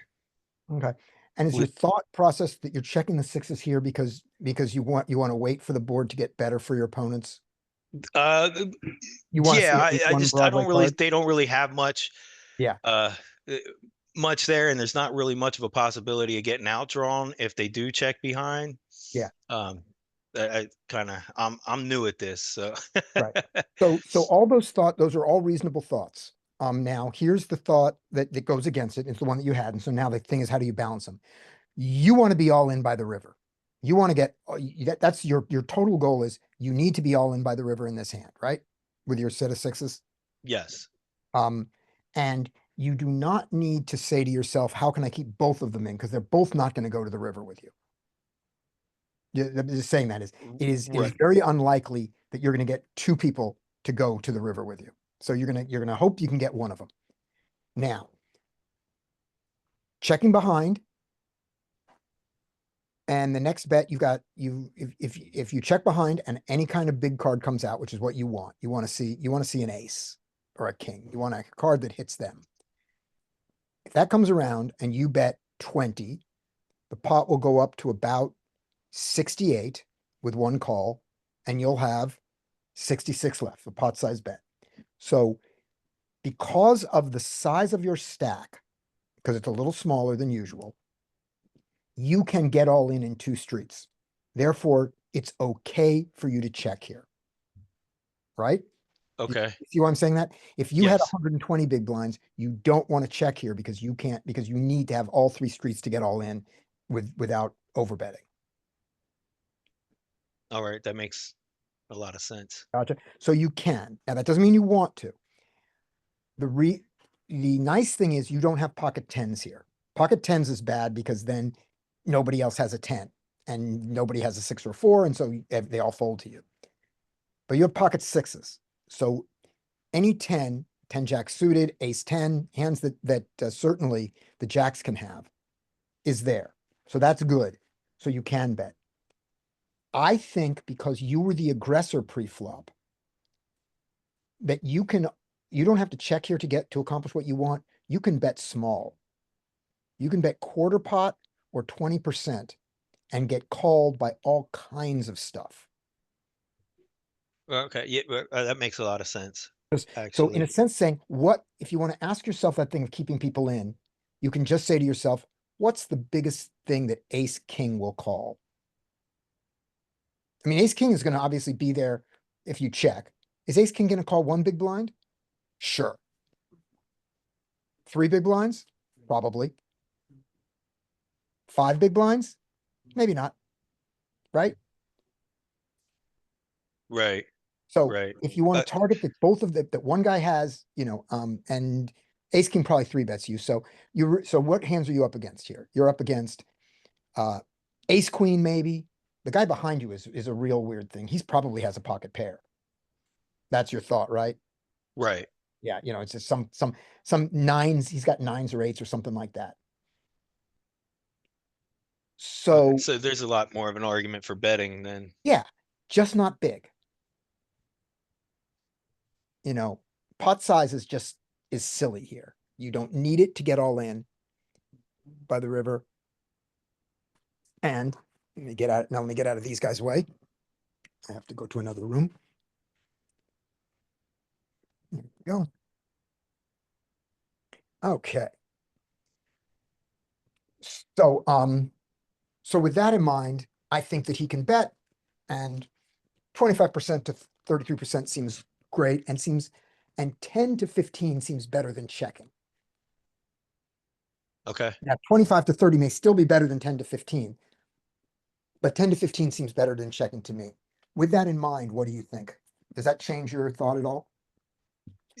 Yeah. Just actually, like thinking about all the stuff that comes along regardless on such a low board and all the continues that they have in their ranges. Yeah, I see. No, that's all good points. And at that point, then I would, you know, make a small bet. Yeah. He goes with Uh, now the good thing about your check is that as long as the next card is not bad, is not a big card, the jack's gonna bet out into you, and that's nuts. That's gonna happen. But if the next card is an ace, he's not going to. And you're not gonna get any more money from and it's gonna hard to get money from the jacks, and you're not gonna get much money from the king queen. That's the problem in this And- particular configuration, but you're not always in this configuration. But he does the check. This is actually a huge leak in my game too, so it's kind of weird that this hand hit me. Yeah. So let me do a shorthand for you with this one. When you have a very big hand and your instinct says, oh, I need to check to let people catch up. First thing is, no, most of the time I need to bet to get money in the pot. You're the one who has to put the money in the pot, not them. Okay. And the exception is whenever that big hand unblocks hands that they can continue with. So in this case, pocket fours and pocket sixes allow them to have a 10. So bet those, bet all those. When you flop a straight, bet it because that's easy for them to have a pair, right? Right. So the only hands that are so strong that I want you to think, do I want to let my partner, my opponent catch up? And often you're not even going to do that, but the only hands I want you to consider that are top two pair and top set. Because those are the hands that make it unlikely they have anything. Okay. Make sense? Yep. So bottom two, bet. Top bottom, bet. Top two, think about it, and then bet anyway. And top set, think about it, and then bet anyway. Sometimes. And I'm fine if when I say bet anyway, it's that they're still going to do it a fair amount of the time. And if you have to make a mistake on the betting side. Okay. But I'm perfectly fine if you flop top two and if you come in next week with a hand where you check top two behind, that's great. But bottom two, no. All right. He takes your line, and let's see what terrible thing happens. Nothing terrible happens. All right. So you're jacks now. What do you want to do? Yeah, I think that's probably a pretty good card. Yeah. If I have jacks. Yeah. And like you said, at this point with the 4, I gave him enough room, checking the jacks behind first. I'm probably not checking another street with the jacks. Me either. So I'm probably betting, somewhere around a third of pot here to try to keep the flush draws around, try to keep tens in, I guess tens are coming along regardless. Yeah. And yeah, I'm probably betting third pot to a half a pot with jacks. Yep. And you'll get called by pocket sevens, pocket eights, and pocket nines. All of which you beat. So that's great. Ugh. Ugh. So, but they checked. Yeah. Okay. I mean, what do you do here now that you check twice? Because that didn't help anyone. So if the idea, I guess this is what problem with not betting is you wind up in a situation where now it makes even less sense to bet. Right. And their size, and now the size that you need to bet to get all in, 20, seems impossible to get called in this action. Right. It just seems it. But same argument. Let's get called. Let's at least let's get some money from nines. Let's get some money from eights. Let's get some money from sevens. So yeah, I guess, I mean, we're probably betting nice and small here again, probably even, 25% a pot. But I mean, but if your plan is to get it all in, how do you do that betting so small? I think you've lost your opportunity to get it all in unless somebody raises you. Right. So yeah, I guess they don't have the hands that are going all in with you. It's going to be hard to get all the money in against the nines. But here's my exploit. I don't know if the solver would do this, but I think this is how people play, which is on the flop, you might not have, sevens, eights, nines might have only called a third of a pot bet, 40% pot bet. Having checked around, I think they now will call a bigger bet on the turn because you don't have aces, kings, queens, or jacks anymore in their mind, and you don't have ace 10 anymore. Okay. Yeah. You are now weighted towards trying to bluff an ace king. Right. That's exactly what I was thinking. Yeah. I mean, it's played more like a missed ace king. Exactly. So if you bet bigger, you you assume you get more, you get calls from stuff you might not have got a bigger call from on the flop. Exactly. Okay. A flop that, when they're afraid I have to face a turn, a flop, a turn, and a river, and I have to fold by the river, they might not call as big a bet. But now I think all those hands are going to call a half pot. Okay. We don't know. Everybody plays different, and I could be wrong, but I think they're going to. It makes sense, and like I said, I was thinking, like it's more, you might get called or even raised here just with the fact that they might just go, oh, he has ace king, he missed, and Mhm. like you said, he got eights. Right. And the question is, can you get away? Will nines call a pot size bet here? Because pot size bet sets you up for a river jam. As long as no ace or king comes in, you're okay. I mean, okay, meaning that they'll still call you. Right, and that I'd have to be player Yeah, exactly. dependent. I don't know. Oh, He goes half. half. He listened to you. Yeah. Um, king queen's folding. Should, really should, but that's the power of Right. of your line. The king queen would probably have folded to this size bet on the flop, but now he wants to see a check on the river and try to take it away. Wow. Yeah. So now he really incentivized those jacks to play poorly. Because what does he do? I mean, um,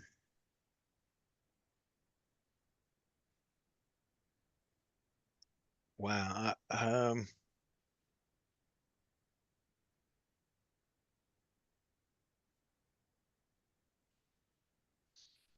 This is interesting. Is any part of your body, you're here with jacks, is any part of your body wanting to jam right now? Yes, I am.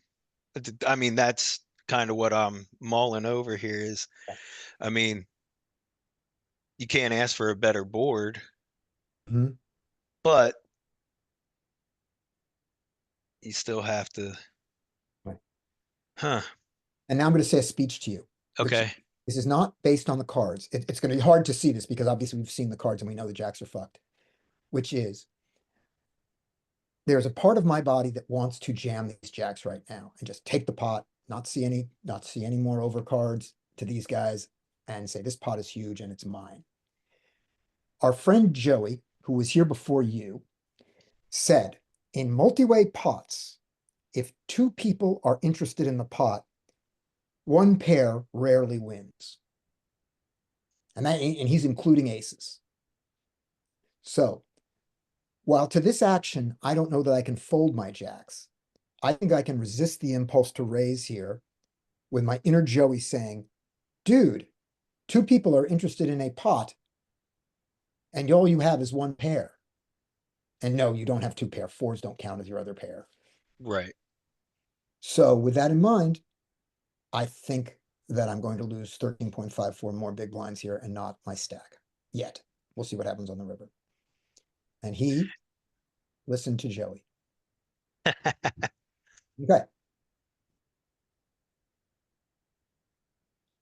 And then,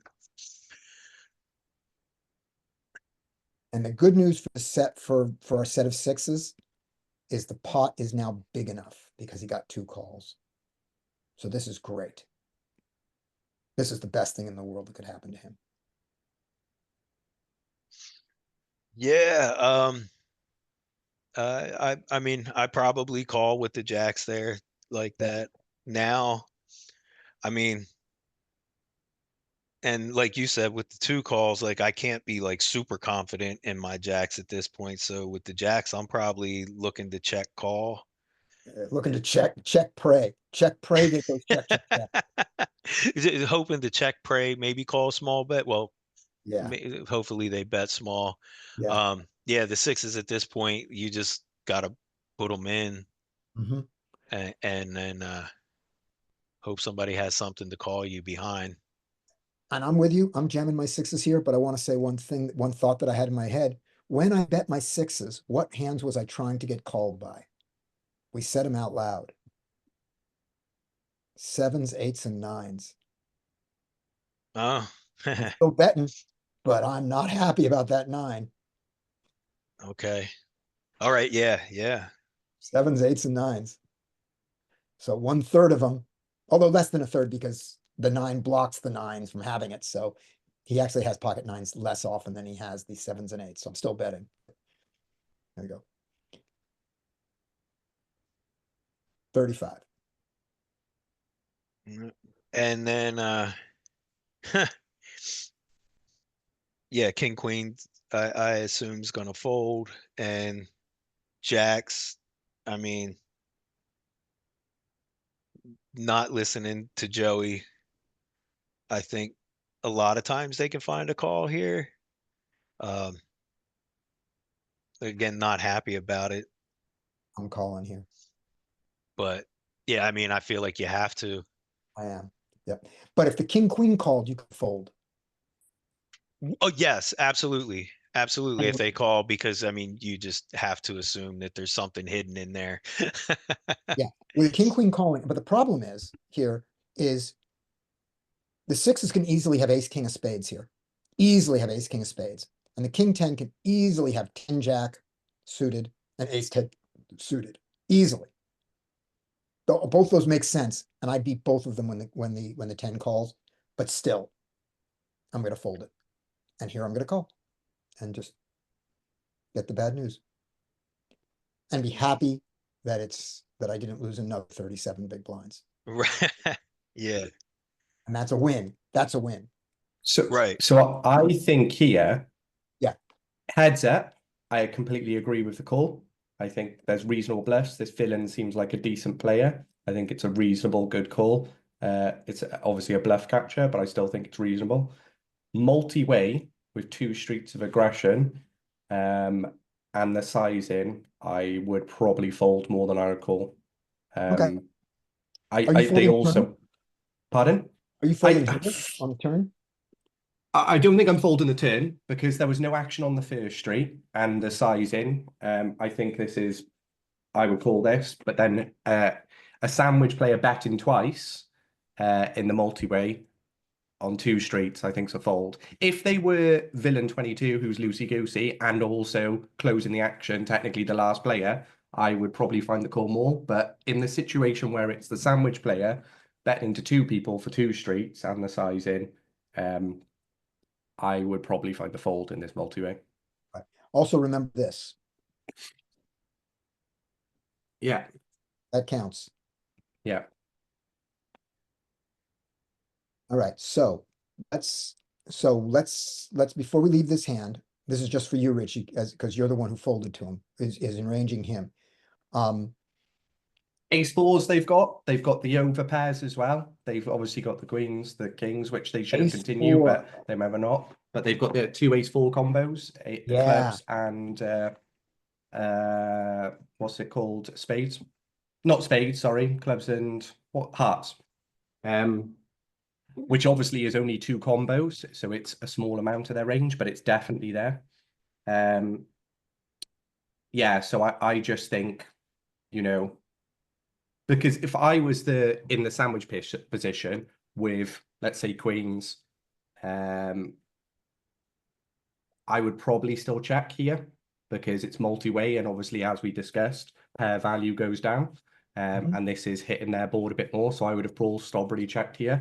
Kings, I would maybe still continue here, and aces as well. But I would potentially, with this Lucy guy behind, would have checked it as well because we've seen them spew random chips.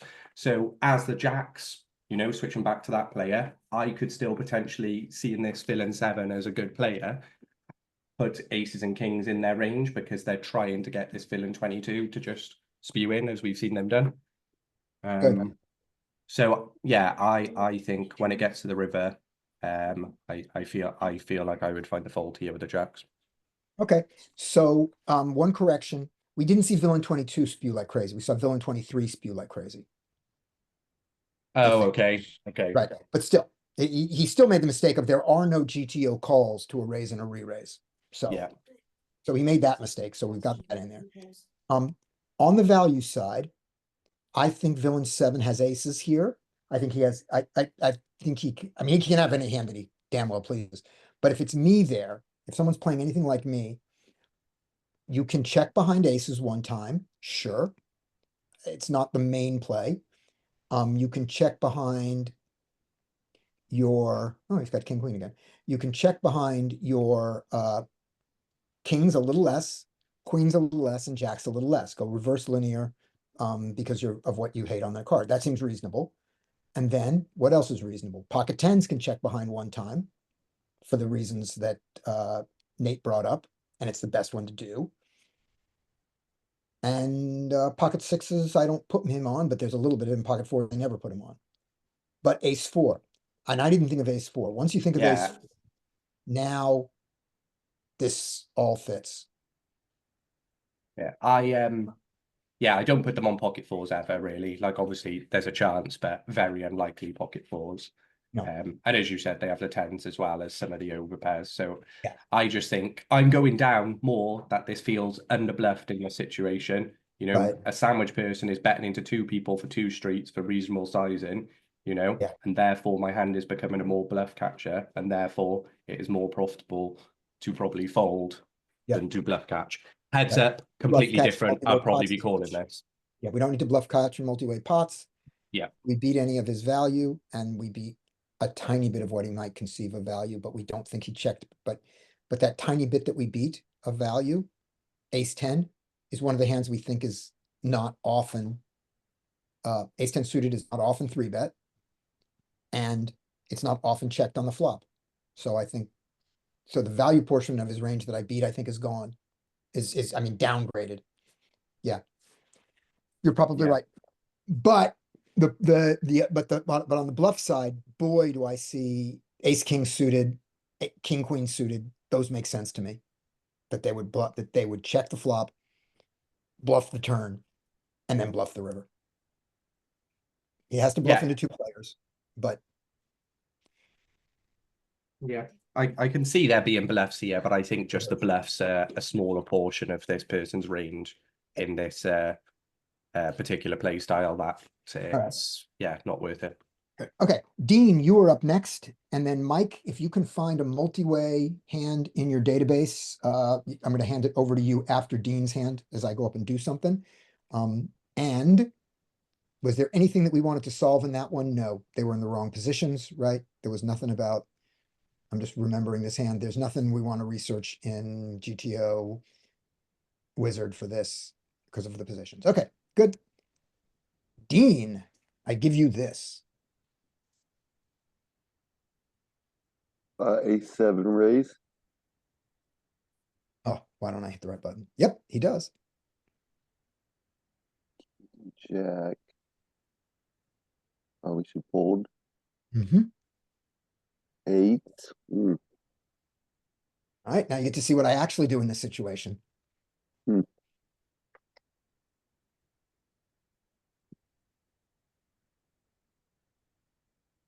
I call. Just a flat, nice.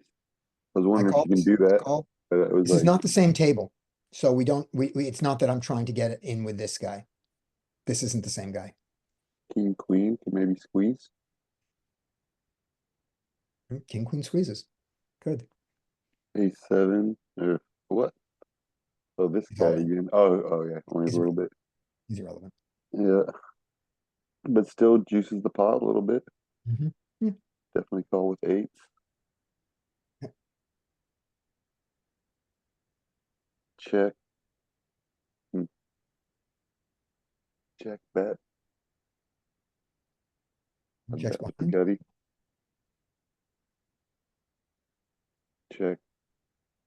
No, I decided to not check. Nice.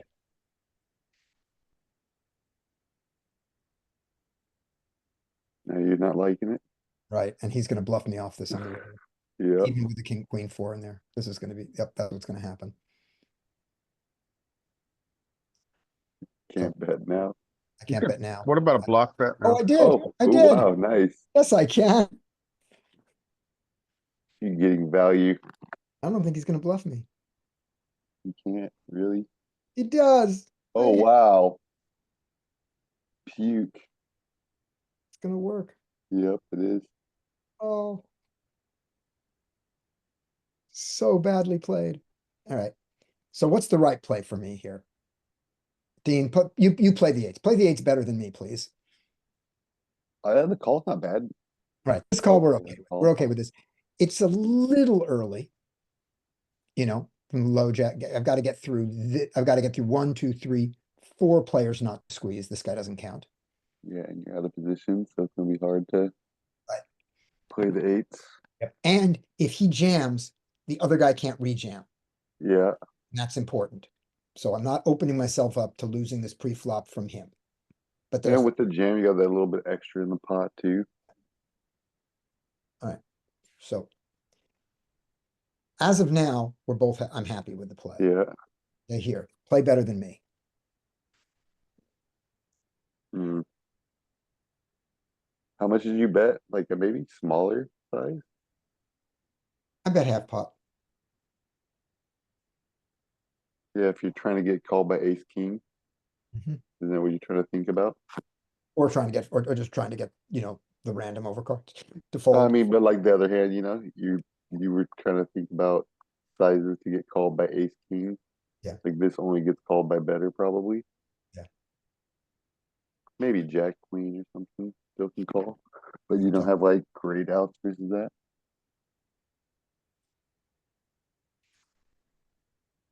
Yeah. I'd probably check or bet small. I think that pot's too big. Your first impulse is right, I think. The correct way to play this, I believe, is this is a check. Just Yeah, check you here. just showdown value. You can bluff Yeah. catch. Yep, check. Check, bet, call sometimes, check, bet, call You- sometimes. You're I not don't- really worried. Like, what do you, if you check, like, what do you not bet on the flop that he's like, ace five maybe is the only thing you're worried about? No, I'm worried about him hitting a jack, queen, king, or ace. I'm worried about the river and I don't want him to get to see a river. And then when he just called me and this blank came, I thought maybe I can get him to fold a 9. Maybe that's what he has. This is just bad play on my part entirely. I'm not bluffing big enough for a bluff. Let's say you do bet the turn and then this comes if you check. Yeah. And he bets like 40, he's still folding. Probably. But then I don't put in 33 to get there. Yeah. I mean, I think that I can just simplify this to what is Scotty's hand here? Marginally made. What do we do with marginally made hands out of position? We do a lot of checking and then evaluating and some calling. And on the river, what is Scotty's hand? Marginally made. What do we do with marginally made hands out of position? We do a lot of checking and evaluate whether we call. And that just would have been better. Oh, you only had 3 big blinds, Mike. Oh, Yeah. 3 or 4. Yeah, the queen 4 is, yeah, he was irrelevant at the beginning of the hand. I think I would have maybe made the same mistake as you, Scotty, on the turn, to be honest. I don't know if I would have continued to bet on the river. I would have probably gone to bluff catching on the river, but I think I might have actually made the same mistake as you on the turn. All right, great. So you only play half as bad as me. Congratulations. Yeah, I'll take that as a positive. Exactly. All right. I can see the Bob, turn bet if it's like a 6 turn, you have the Yes, gutter. I am here. you are here. And let's see. Can we, we're not going to play this one multi because the queen 4 is No. irrelevant. Yeah. All right, Bob, you get this one. This is your hand. Or what if we played it heads up, let's- like just because the all-in's not really relevant? Yeah. Yeah, we could look at it as Just to an see what all-in, but happens if we yeah. 3-bet with 8. all right. I'm gonna blow, okay, I will blow that. I will blow a, let's see, what's my size? We'll do, we'll peak GTO it. And then we'll go to Bob. 3 big. Okay, so this is 1, 2, 3. So this is low jack and button. And let's just play that. All right, here we go. Peak. Hello, peak. Low jack raises. Button, Technically under the gun raise because he had the ace 7. 1, 2, 3. No, I'm like, oh, him? Yeah, but he didn't. He could have He come in. He folded didn't. to the 3-bet though. Yeah. Oh, did I? Oh, is that what happened? Oh, we were Yeah. 3-way already. Okay. So yeah, this was freaky. Yeah, so no, there's no reason because his range is now, he now has a squeeze range rather than just this range. But let's do that. Let's do all those pieces. So under the is there. Low jack with 8s is allowed to call Mm. in a no rake environment. There we go. Button comes in with his king queen and just outplays everybody. But Yes. he has lots of raises. He has this equivalent. He does Let's say it- he has king queen suited, sure. Right. His raise was smaller than that, but that's fine, because I was 2.5. There we go. Come back on the, under the gun. His ace seven is a fold. And here I am with my eights, and I call. All right, we like that. Now we can't go beyond there with with peak. But if you wanted to see this heads up, we'll do it with peak heads up. And we'll just make it an everyday raise, re-raise. And here we go, call with my eights, call, flop is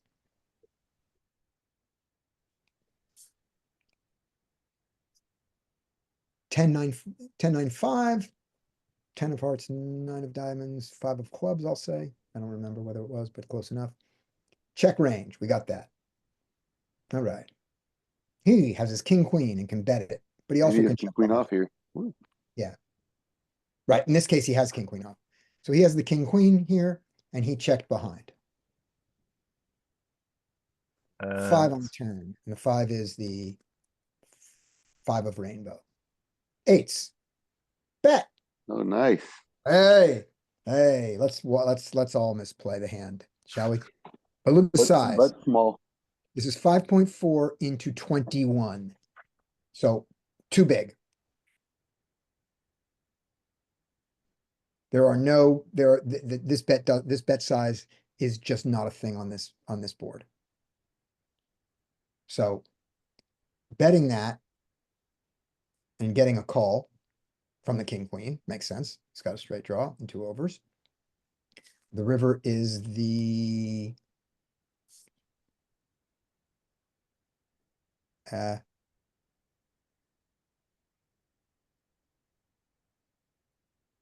the 2 of blank. All right. So you played it most like the solver. Dean played it to lose the least amount of money, and I played it the worst. Too bad I was in the hand. We check. Here, he makes his most common size bet, which is 75% pot. 50% pot's too easy. 75, and I think we are going to call with eights. We mix on the 75. When he goes 50, instead,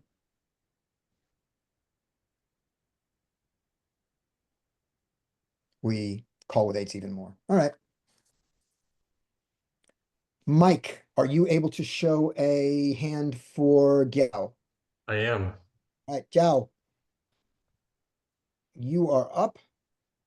Allow share. I will allow share. I will stop sharing. Here we go.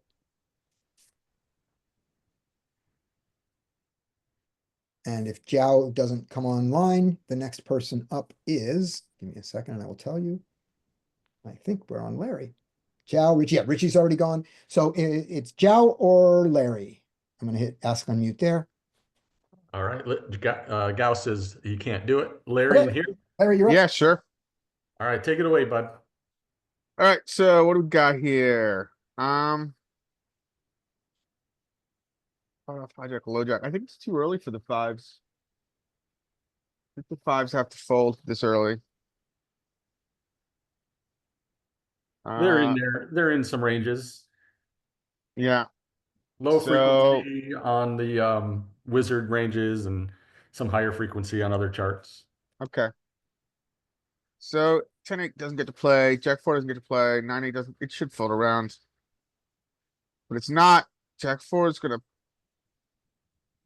call, and 9-8 really should either squeeze or fold in this position. But they're gonna come along. And hero folds.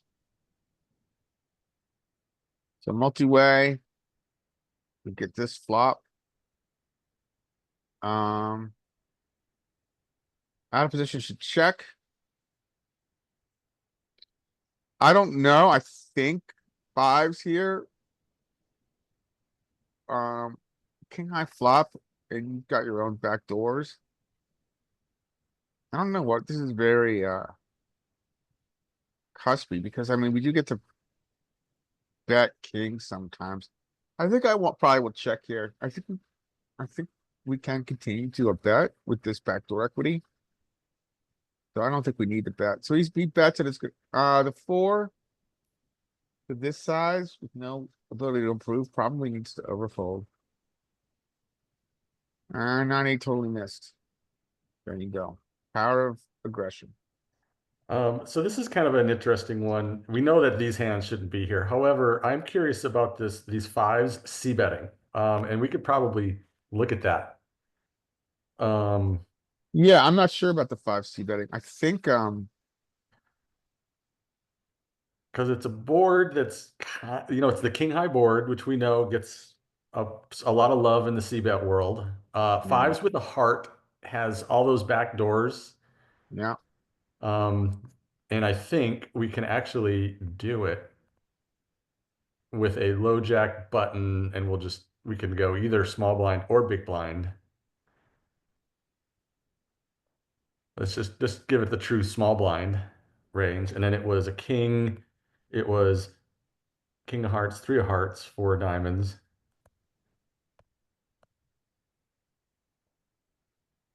Oops. King of hearts, 3 of hearts, 4 of diamonds. Let's see, how can I get rid of it? There we go.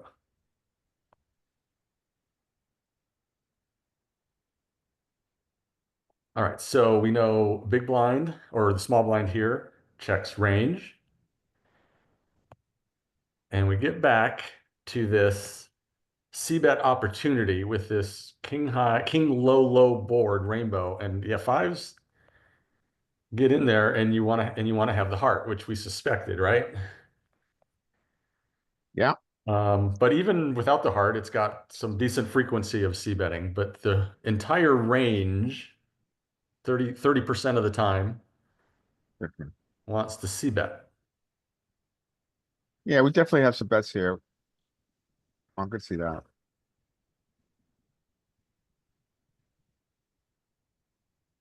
And in response to Mike's comment from earlier, yeah, I actually thought about the fact that the player was all in and he went for the bluff, but the player all in had 3 big blinds in there, so it didn't matter. But I did think about that going, well, part of the pot is protected. So this concept, Bob says something in chat. He says, c-bet on the flop is against everything I learned about multi-way pots, but would love to understand why it might be good. And yeah, like you're marginally made and you're multi-way. I remember seeing a session, I want to say it was with Matt Affleck, and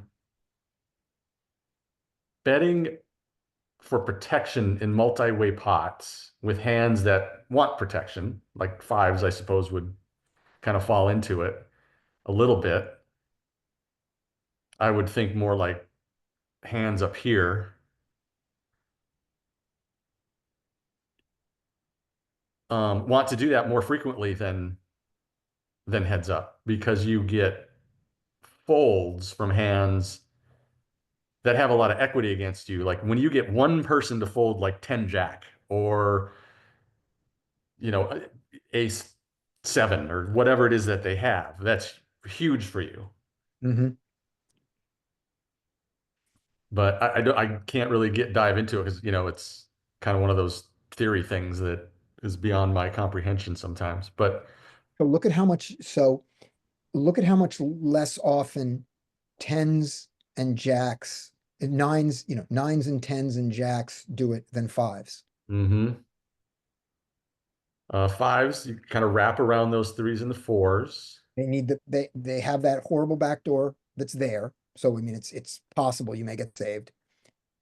And also they need the most protection.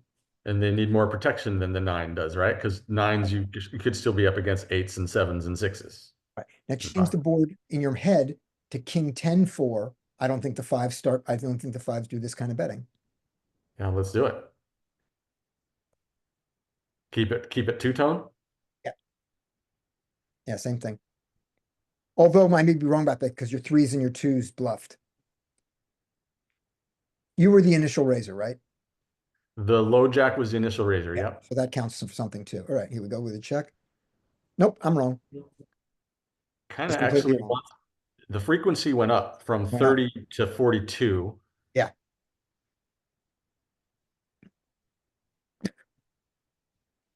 Yep. Now the fives are betting as a pure, as much more of a bluff, and the deuces and threes are. You're the pre-flop aggressor. You're allowed to bet. Yep. And the king high boards, we've seen it a lot. Let's just do a quick experiment and change it to an ace high board and see how it affects it. I'm guessing we don't bet nearly as often. Yeah, because people have aces. Okay, it goes down to 34. Goes down to 34, but we still do the same But- thing with our fives and our threes and our deuces. They still function the same way. Okay, interesting. And now make it either 10 high or jack high. Same board. Change the ace to jack, and let's see if this kind of thing that starts hitting the calling range is better than mine. It went down, Yeah, but went still down. there. But we still want to play the twos and threes and fives similarly. They're bluffs that you get to make.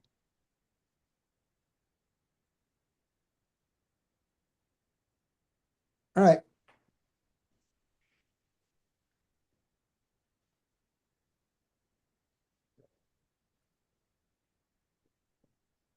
That was Larry. Are you back for good, Scotty? I'm back. So I'll Oh, steal. this one has a bunch of posters in it. Yeah. And also my Prometheus takes us to the river. All right, so up next is. Are we on, did we just do Larry? Yep. Okay, we just did Larry, so after Larry is me. Okay, let me give myself, I already misplayed the eights. So let's misplay this hand. Fold, fold, fold, fold. Ace eight in the hijack can sneak in there. Let's see if I do. Yep, I do. Nope, I don't. Okay. Ace six here. Yeah, that's a good fold. Ace seven and ace five are good to raise. Ace six, good fold. Jack nine raises. Ace six suited can three bet him, or he can come along. This 10-4 should be folding to anything, but he doesn't. There's our raise. There's a call. The 10-4 should be folding, folding, folding. He doesn't. And this should be pretty easy. Should go check for every reason, check for every reason, bet for every reason, fold, fold. That's what should happen.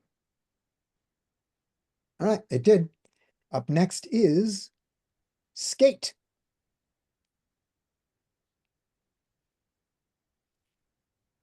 All right. Perfect timing. Let's go ahead and fold to the button, king nine off. Could open.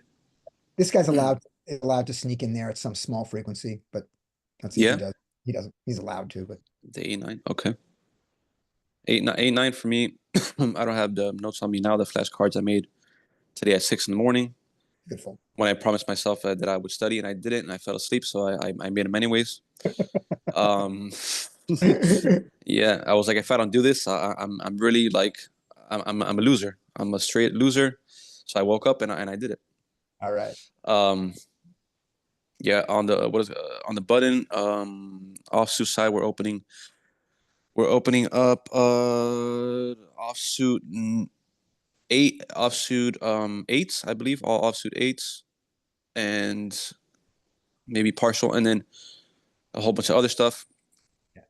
So we're gonna open that fours. We'll open all the nines here. Yeah. That's fine. And we can do the king eight, a little bit of king seven, queen nine. Yeah, all the nines. Jack, but not queen eight. You don't really want to do so, but all the nines. Not queen eight and jack eight. Right. And eight is a freak and gets in there. Okay, true. Started to come to mind. Yeah. Okay, now here, so our strategy, at least my strategy from the small blind is Razor fold. I think fours is too low of a pair to do it. I think maybe sevens, eights might mix in there. I But love fours, that. yeah, fours are gonna fold. Yep. He's Should not fold. going to, but I like his fold better, and I like his raise better than a call, and I like his fold better than a raise. Yep. He calls. Okay, Queen Jack offsuit connected. Yeah, let's see a flop. I think he does. I think he does. I think in Yep. this range. So, and just looking real quick in the world of peak, It would be a fold and whiz for sure. right, button raise, but peak Think. peak lets you do it. Yeah. You know, as we can see, we're still tighter. You know, here, once the small blind calls, we go from 61% folds to 64% folds, but it's still in there. So don't hate it. Just a short question here. Yeah. So button has 77 big blinds, right? Mhm. Yeah. And Red 7 only 82. So I guess that would also make us fold more with pocket fours if it's even a close hand, right? Yeah. Because at least we want to have 100 big blinds. Yeah, we'd prefer to have that. And we didn't even look at the small blinds range here. So I was wrong for peak. With no rake and playing like peak, the call is better than the raise. But here's where things are fun. You know. Fives. There's what Skate said. I like it. Okay. Here's your flop. Okay. Yeah, check around to the pre-flop razor. Ace is good for them, so I imagine they're gonna go somewhere nothing over half pot. They go third. Good. Fours has nothing going on. They do have a single diamond, but they are in the worst position possible in the hand. So they should, and I expect them to fold. Yeah. Fold here and maybe call in the big blind. Yeah. And they do the worst possible thing. Okay. Good. Let's see the turn. Okay, another ace. You know, of course, less of a chance of the pre-flop razor or anybody having an ace, but you know, even then, they were the aggressor, so they do have the best hands in their range. So we're gonna check. Yep. And here,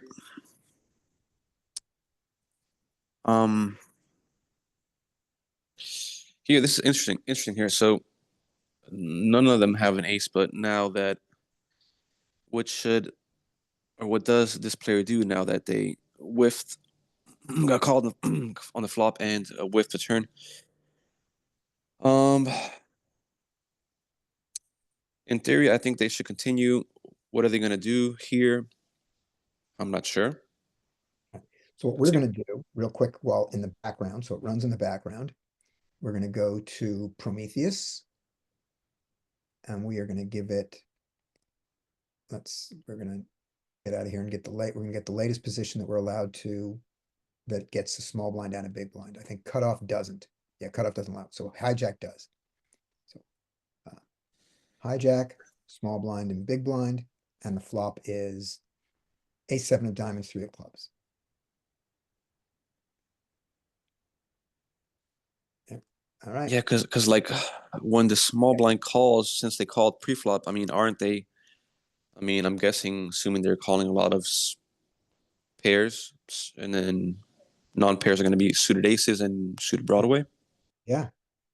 So So, he all right, gives up. he goes up. Okay. So Yeah, fours just showdown value, which they do at this point in the hand. Out of position, I think they're going to check. Now king 9. It's with the most bluff line in poker is the bet check bet line. So I imagine that's a reason for them to check. I don't know. I think they're going to check. He does. He gives it Yeah. up. And this is why I bet I have a note on this hand that says something. Yeah, I do. Another reason to call the flop with under pairs is sometimes it goes check, that it keeps going. That you don't always face a bet on the turn in the river. That fear of going, I'm always going to be facing, what am I going to do? How am I going to bluff catch? How am I going to win? Sometimes this just happens. Very good point. Yeah. Very good point. Yeah. This sometimes this just happens for a total of 3 big blinds. All right. Now let's play with Prometheus here. The range is again different because we're in the our first guy's hijack, not small blind, but as we do it, we have so here, first thing we see is that this 8-7-3 board has donks from the small blind. So A7-3. Let's see how this fits in with Mike's theory.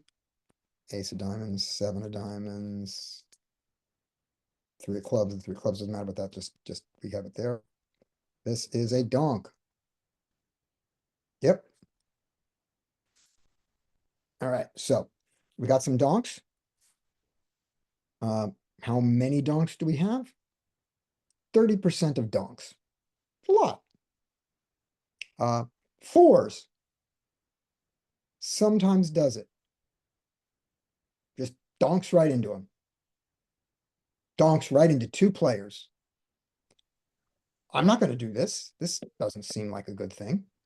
No, right? Because like it's harder to play the hands post flop, like Yeah, out I of got- position. Like, are you value betting? Are you bluffing? Like, you don't know what you're doing.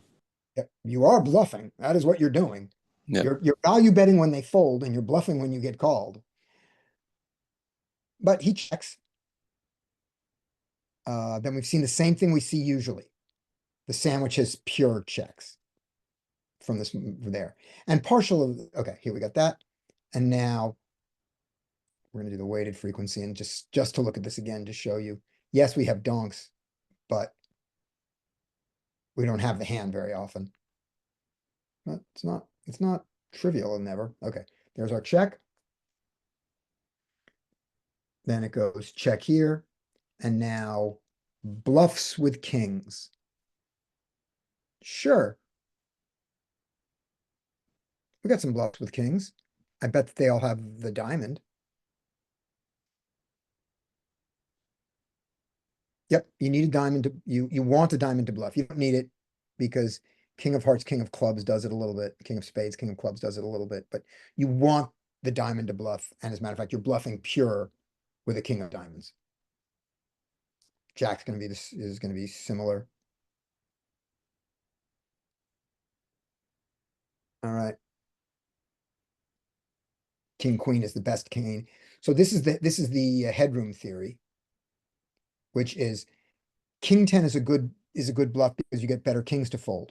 King jack is a good bluff, you get better kings to fold. King queen, you don't get better kings to fold or better queens to fold, so you do it less.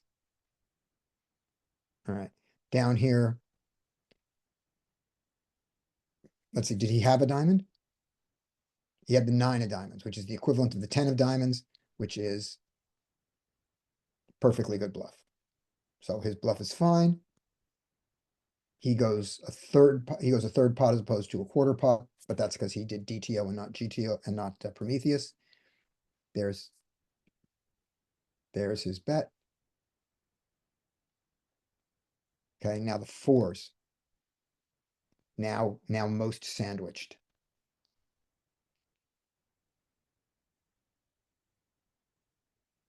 Fours are not happy. Without a diamond, you just fold. That's easy. We know that. And with a diamond, it's Neapolitan. And What on the flop? You mean like where? on the flop, main on the flop, even though there's another guy to play where we said, I think we fold this. You can call this, even with another guy to come. With a diamond, Okay. there's no fold with a diamond.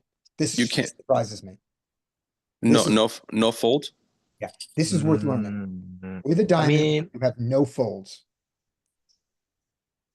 I mean, the pocket fours have a little bit more going on than just a backdoor flush, right? It's also straight, They got a backdoor maybe. straight. Yeah. Yeah, but it's not a lot, to Right. be fair. Yeah. Maybe the set is good. If we hit a 4, this That's should good. also be really good. Sets are good. But here you see your deuces without your deuces with a diamond, they do a little folding, but not a lot. It's just tiny bit of folding there. So you stick around for one more. Now these all have backdoor straights.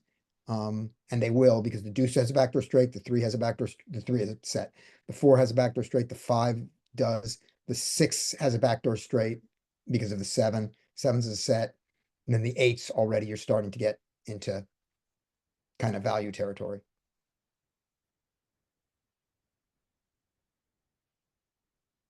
So being stickier there. Now, if we fold though, let's see how the big blind plays his small pairs.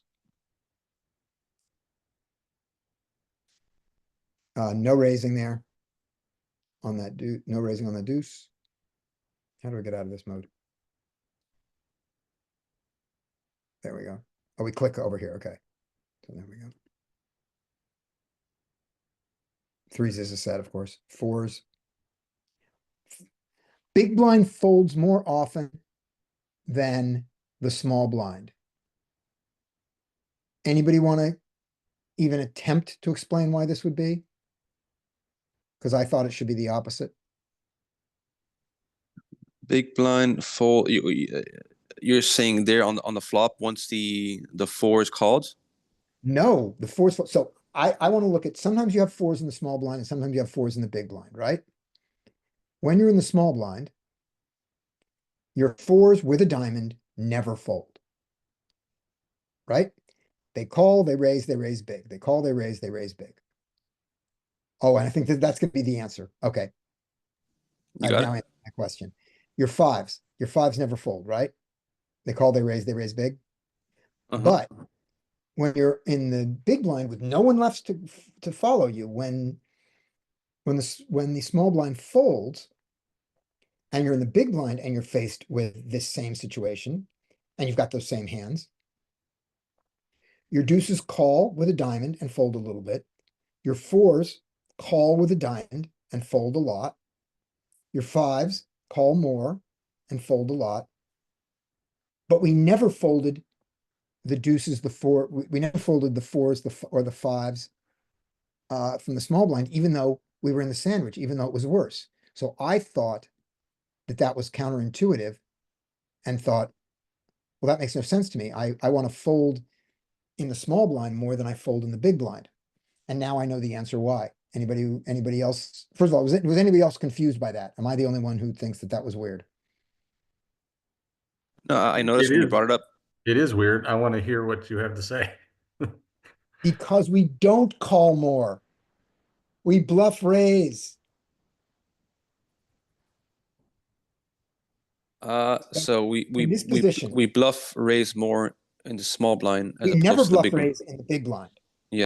So look at who thinks our 4s good enough to call with, to play because they might be the best hand that you have to stick around. All right, 4s. In both cases, you need a diamond, right? So let's just look at this one hand. 4 of hearts, 4 of diamonds. We have 30% calls. Okay, we have 30%. Basically, we have 30% calls here and 45 with the club. Okay? 30, 30, 45. Those are our calls. Now, let's go to the big blind instead. Okay, so we're here. This is who's this on? This is Flower Girl Bet. Small blind folds. Now we're in the big blind. Did I do that right? Yes. big blind. 50% calls. So they 50 do calls. call more. They do call We more, call more. but they've now they are Just never not bluff. bluffing raising. Right.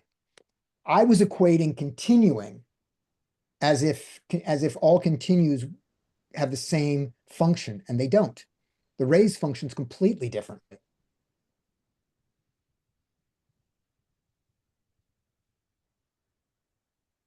So that's why. Now, why this was 30, 30, and 60 or something, and now it's 30, 30, and 23, I'm not going to pretend to understand. But at least my other question went away. All right. And I think that was my only question on this hand. Oh, right, we wanted to see we did want to see the river. Do we have to grit our teeth and call down? So we were in the small blind, so we did the call, then we got the fold. Then we got the ace, the amusing ace on the turn, ace of hearts. Okay. We are going to check our fours. We believe we're not going to bet out. Could also be a really good card for in position, right?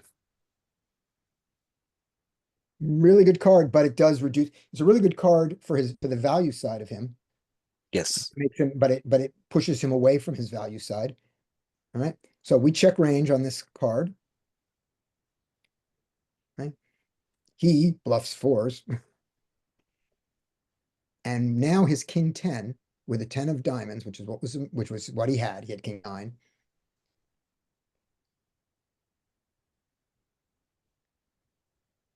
He does not give up. His king of diamonds checks back. He continues to bet. When he bets, I'm going to assume we just fold. His bet is 3-3, not like DTO Wizard. That's important. So we check. He bets 33, and now our fours just basically fold. Yeah.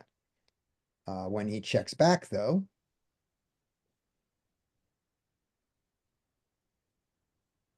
check and check, and the river is the jack of hearts. We do not turn our fours into a bluff, right?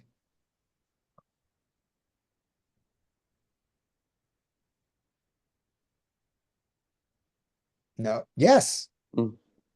Yes, we do. Oh my god. We decide that he could have it. We decide he could hit a jack. We decide that he's littered with 8s, 9s, 10s. Yeah. Like we're trying to get over pairs to fold, right? Yep. We're trying to get over pairs to us to fold because he doesn't have a lot of aces here. Yeah, and we do know true. I mean, know against our opponents that the second ace, is not a bad bluffing card for us when it goes check, check. And the solver says it's a great bluffing card. So much so. 4s, 3s, and deuce. 3s are monster. Deuces bluff, 4s bluff. 5s bluff less.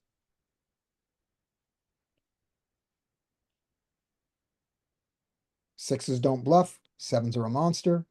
8s, 9s, 10s don't bluff. So you are trying to bluff people off their 5s, 6s, 8s, 9s, 10s, and 8, 9s, and 10s here. That's what you're doing when you make this bet. All right.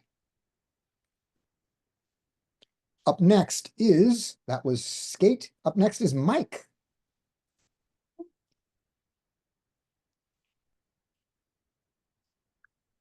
Alrighty. Pocket 8s, under the gun, 9-handed, not a mandatory raise. He does it though. Yeah, he does, which is fine. And ace queen suited to that early is probably to a 3x. I can't imagine it being a fold. So that's just a pure 3-bet if you're going to play. So he should 3-bet, but we know villains don't do that as often as they should. And he flats. This could Seven, be our now guy. that it's gotten this action. Oh, that's our guy? That is our Could guy. be. I don't think so. It could be just looking at his stack size. I don't know if it's our guy.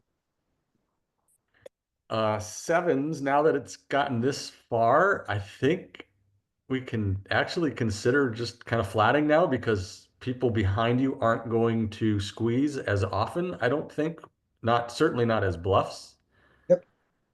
So I think flatting is fine. I think sixes here can flat too to the early position raise like this. I think it's a great spot to set mine with all these other players, although I What think about your there's some position? What theory about being out of position? behind not flatting because your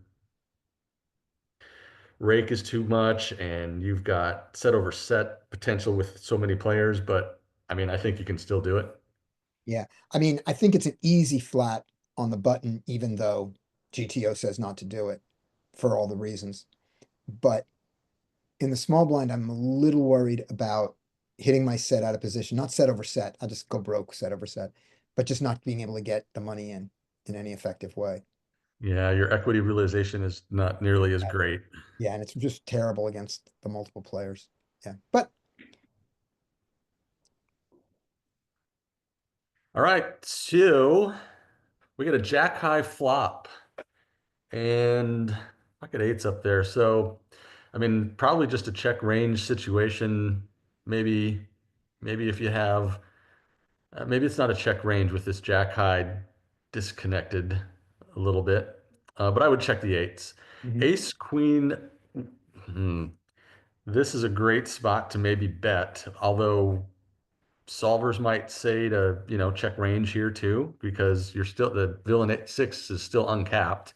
yeah, But you've got really great hand at this point. So maybe you want to throw in some bets here or see what villain 10 does. I think you could check or bet. yeah. And then one of the things you want to think about when you bet is you go, what do I do if I get check raised? What do I do if I raise? Am I is my life difficult or easy? Yeah, If my you're life not is in that difficult, I should situation. consider not betting. I think your life is easy. Yep, You get super raised. easy. Yeah, call or jam, whatever you feel like. When it gets to the sevens, what does he do? He checks. Okay, so when it gets to the sevens, another spot where, gosh, maybe if you have a spade, you bet. Yeah, And here you just maybe say, okay, I'm good. I know I'm not going to win a lot of the times, but do you bet like we've seen some hybrid protection slash value. Could you get a better hand to fold? You couldn't get a better hand to fold. You're not going to get any better hand to fold. So you're just doing it for protection, really. And you can get worse hands to call, but yeah, they're going to have a lot of equity against you. yep. So I think I like checking the sevens and just basically kind of being, okay, I didn't hit my set. I'm good. Mhm. Maybe I'll win a small pot and otherwise I'll just fold kind of thing. So he checks and now we get to the eights. Yeah, just check the eights here. Now ace queen. All right, this could be player dependent now that if I was ace queen, I would consider the tendencies of these players that I've been playing against. And if I feel like they're going to overstab, if I feel like they're going to overcall, it would change how I play here. And that would really dictate a lot. Now, let's assume this is the first hand I didn't know these players, then I would bet I would start to build a pot because you're going to get called by king of spades, queen of spades. There's maybe some two pair, maybe an overpair still sitting up there under the gun. So I would bet. Yep, me too. And I would also assume that these guys are going to be understabbing because the guy who had an opportunity to stab is the eights and he didn't. And the sevens were last to act pre-flop. I mean, last to act on the flop and they didn't. So I don't see why all of a sudden they're going to love this to stab at it, with a hand that they wouldn't call me with. So I would bet, and he goes B75. I would probably go smaller because it kind of calls. So I I agree mean, now. you're really just getting called by, those naked spades out there. I mean, even a jack, like, I mean, ace jack might call, but once you start getting king jack, queen jack, 10 jack, now you're running out of hands that can call. Yeah. Do eights Um, have to call with the 8 of spades? Do they need to lose more money? yeah, that's tough. I don't know. To this size bet, I suppose you do. I suppose you have to call once at least. He does.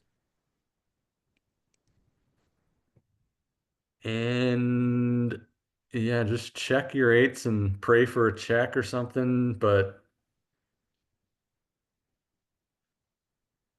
I mean, it makes eights kind of an easy fold now. Oh, yeah. But I mean, the big size bet, like you want to get called by a worse flush. Does he ever have a worse flush? Probably not, because he checked. Do you want to get called by King 10 if he has it? Probably. Yeah.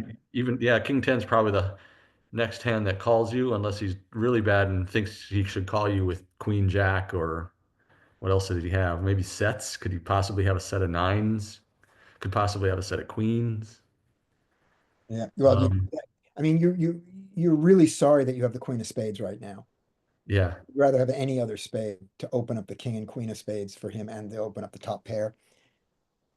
And your bluffs would be, could be a king of spades. I mean, you'd So have here's my king queen a question. lot. You're still beating a lot of hands. Yeah. I mean, eights are folding. It should Oh, fold. yeah. Yeah, they're folding. I'm just trying to think of what you would call with. Right. So here's my question about his sizing. So we understand why you want to go small here, and we understand why you want to go big. What is, what's the elasticity at 35? Meaning, has he just isolated himself to every hand that will also call 40 or 45 or 50? And I think he might have. Yeah. So in that case, jam. If you're going to overbet, just jam. Jam I 3x don't know pot. about jam. Jam is 3.5x pot. So there is some size sensitivity then. Some size sensitivity, but I don't think it's sitting around 35. I think that the inflection points are the first ones that we're going to ignore are the 5 and 10 inflection point. But this hand doesn't really belong in that. If this hand bets that small, it's to try to induce a check raise. I think that there's that sort of 20 to 30, 20 to 30 seems like the same size to me. That it targets the same range. And 30 to 40, maybe even 45 seem like the same range to me. You see what I'm saying? No, yeah, I get it for sure. Yeah.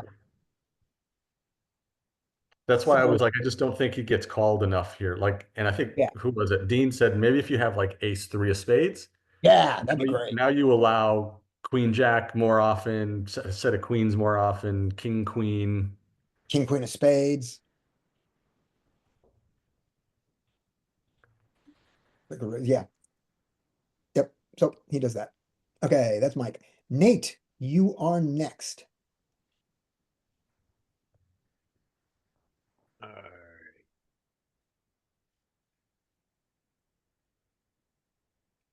Little six max action. Yep. All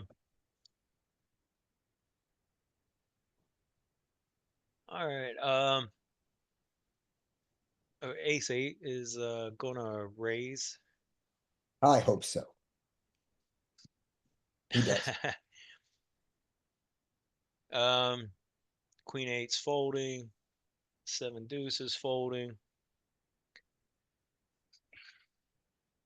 I mean, I'd probably fold king 10 off there. Me too. Yeah, that's what I assumed was going to happen. Yeah, yeah. Uh, And with no rake, your button is still far away from that. Yeah. Even with yeah, no rake. Yeah, so they love that shit though. yeah. 8-2 is folding, and I assume the queen seven is going to try to hit a flush. Yep.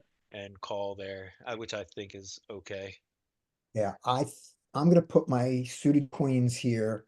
I don't know the actual range, but I'm gonna put them at queen nine with a little bit of queen eight. And no Okay. queen seven. That's what I'm gonna No guess. queen seven. Let's find out. Button calls, big blind, suited queens. Wow. Yeah, all the way up to queen 10. So two gappers are not enough. One gapper is enough. You have this weird dip here that we're used to seeing, and then here it gets robust again. That's not surprising. This dip here is based on the underside of the straight, I think. So when you hit the straight, it's going to be counterfeited When more you hit the often. straight, Is that? you're right, it's Oh, it's going to be the low end yeah, and 8-9 gets one of 8-9 straights is 10 jack queen, and ace Okay. king is one of the hands played by the razor, and that's when you go broke. So All you right. have a little less 8-9, but 5-6 and 6-7 don't have that property because they don't get counterfeited by the upper end of the straight that he has in his raising range as often. Makes sense. I'm Alright. a predominantly a tournament player, so some of that stuff is weird. Well, it's true in tournaments also when you're 100 and 200 big blinds deep. You just guys aren't that Okay. very often. Well, You only right. permit- I don't play that deep very often. Yeah, I you, guess would be you more get you the get 2 reason. minutes of that. Right. Yeah. All right. Go ahead. I said, here we go. All right. So 3-3-6. The queen seven, I'm assuming, is checking. Ace eight is yeah, I'm checking there also.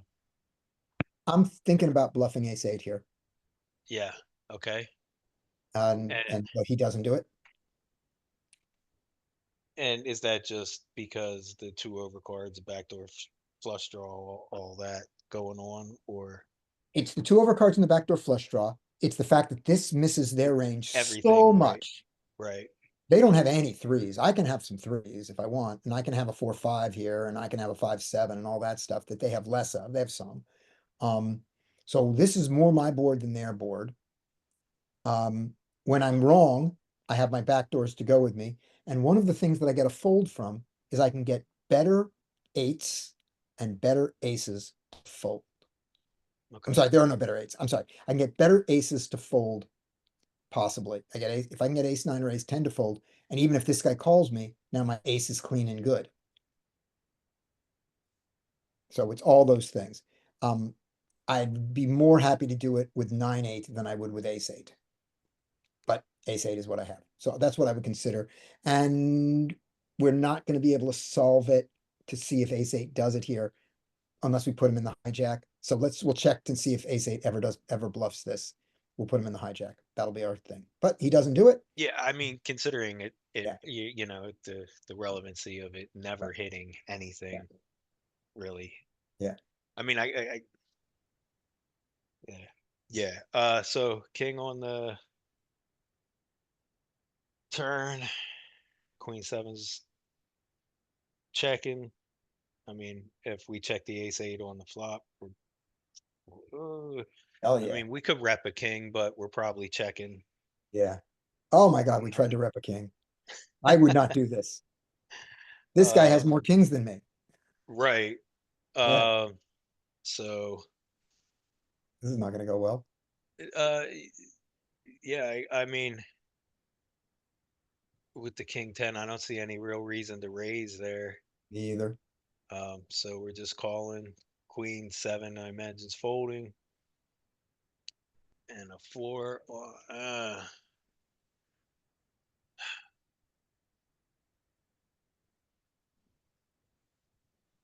I mean, after getting called, I'm checking for sure. And Gives then up.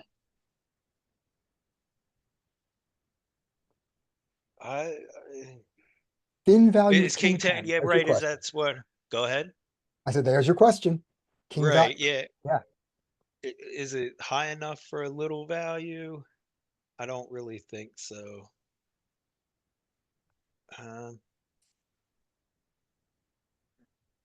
Cause let's think about that. When your opponent has a king, when they have king, jack, king, queen, and very little ace, king, but they do have king, jack, and king, queen, do they check this river?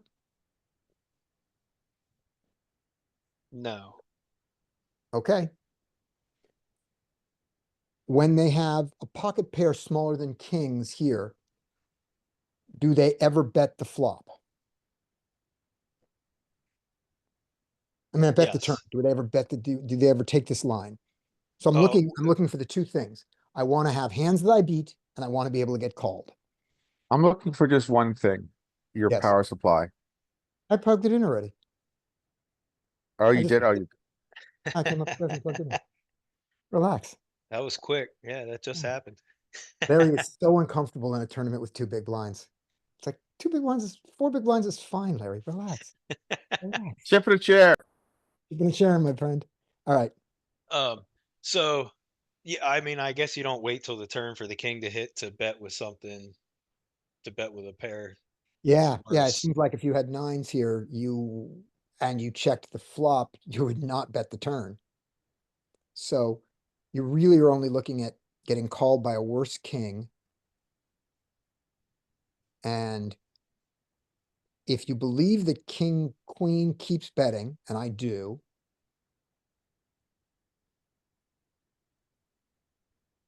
king nine, Yeah. 9, 8, 7, he can have those. 9, 8, 7, 6. So his king's got to be suited, right? Right. Right, Well, so- right. Yeah, you're not opening. Yeah, so his king's got to be suited there. No, it does. He's the big blind. Yeah, I think I could see, king jack is an easy bet here. And king 10 is marginal right there, and king 9, I'm not gonna bet. That's my line. And he checks it behind. All right, there we go. Great. So the thing we wanted to see here, we're gonna have to move him just a little bit for this. We're gonna do our basic hijack small blind, big blind. And we wanted to know if,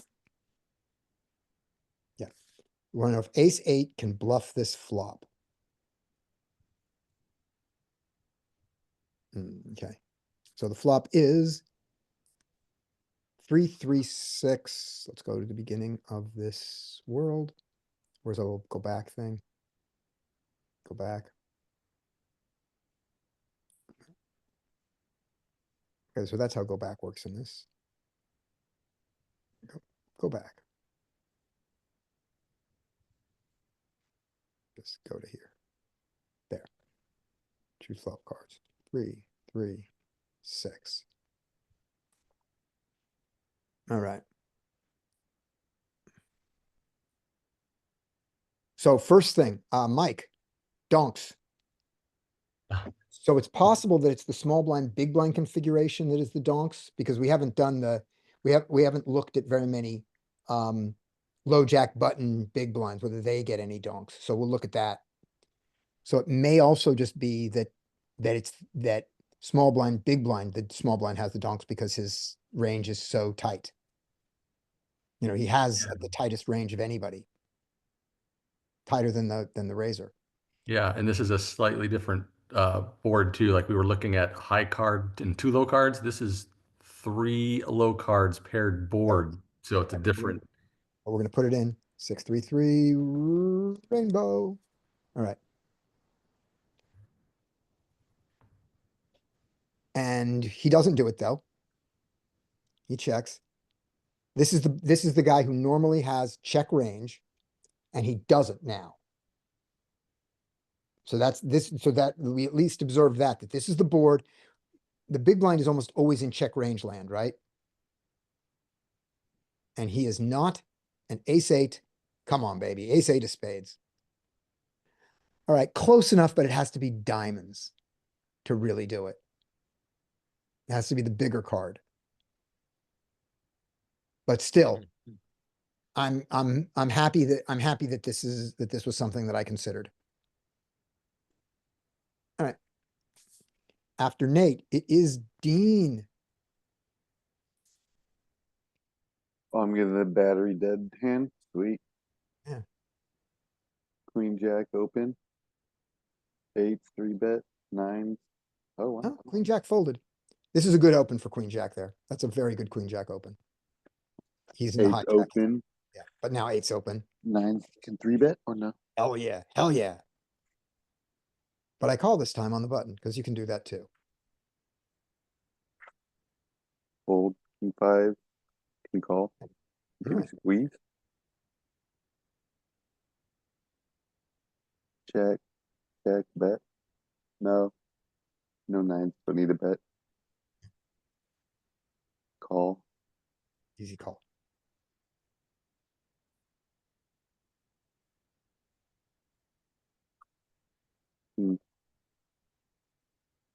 I wouldn't bet if I was eights, but He doesn't. yeah. Check, check. I decided to bet.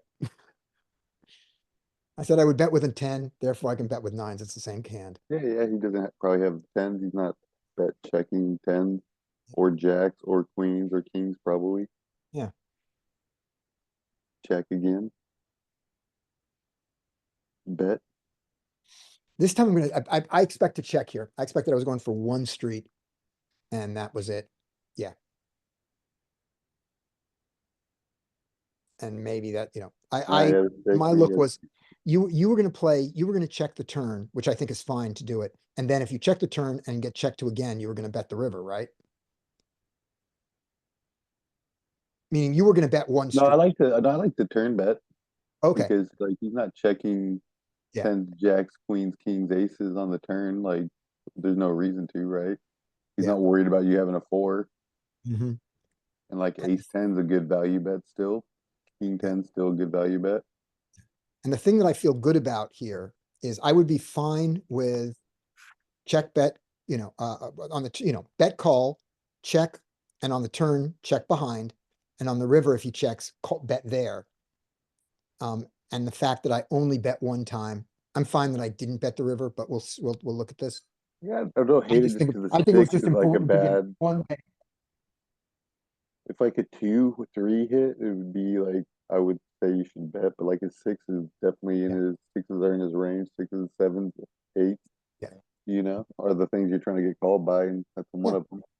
Yeah, so I'm gonna run this, and then this will be our last hand because it was it's 12:15, and we're ending on a Scotty hand, which always makes me happy. So let's see. And for this one, I think we have to put him. I think we have to put him in the cutoff, or we're not allowed to get. He is cut off. Cut off button. No, I'm sorry. We have to put him in the hijack. I think. We'll see. Oh. Let's see, because when we go hijack. Oh no, we can do it. Yeah, you cut. What you can't do is this. This is what you can't do. Cut off. Oh no, you can. Cut off button and big blind. That's what we wanted. Right? That's who they were.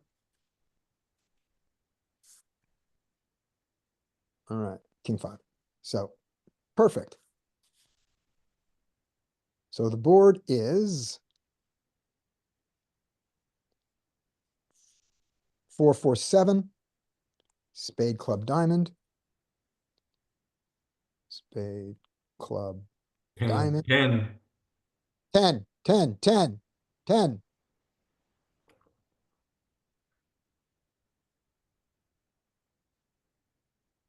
Thank you. That makes a difference. That makes a huge difference for 8s and 9s. All right. No donks. So this one, You. this is a different, this is the big blind of it. And he's got what we're going to call no donks. Mm-hmm. We're not going to learn the donks here. So the diamonds check. When you're here with 8s, you can bet them or not. Your suits are something, but not that important. The suit that you like the most, heart diamond, I don't care. I just don't care. Okay, so he bets it. 9s do not fold. That's easy. Your king 5 suited gets the hell out of there. Okay, now we have the 8 or something. We have the, not the 8, that would be good for him. We have the deuce of clubs. Deuce of clubs comes. Now, having been called, his eights.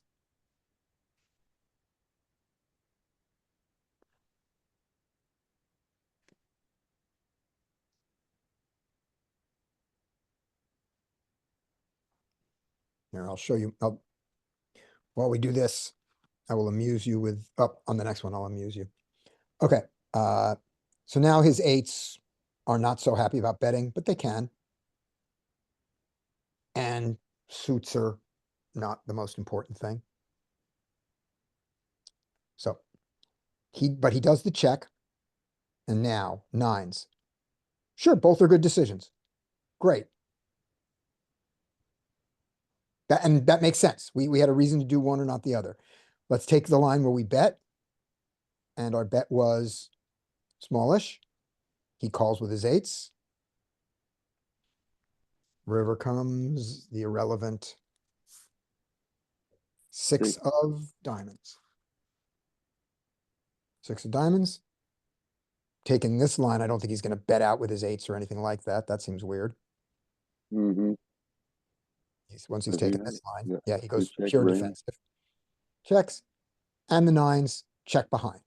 Great. Now, if the nines check behind on the turn, I think we're going to bet the river.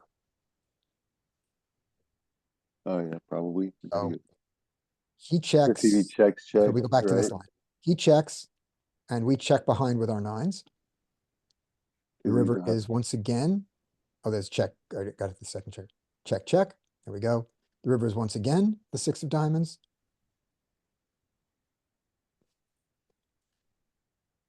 Now he's betting his aces and kings. Yeah. That he checked.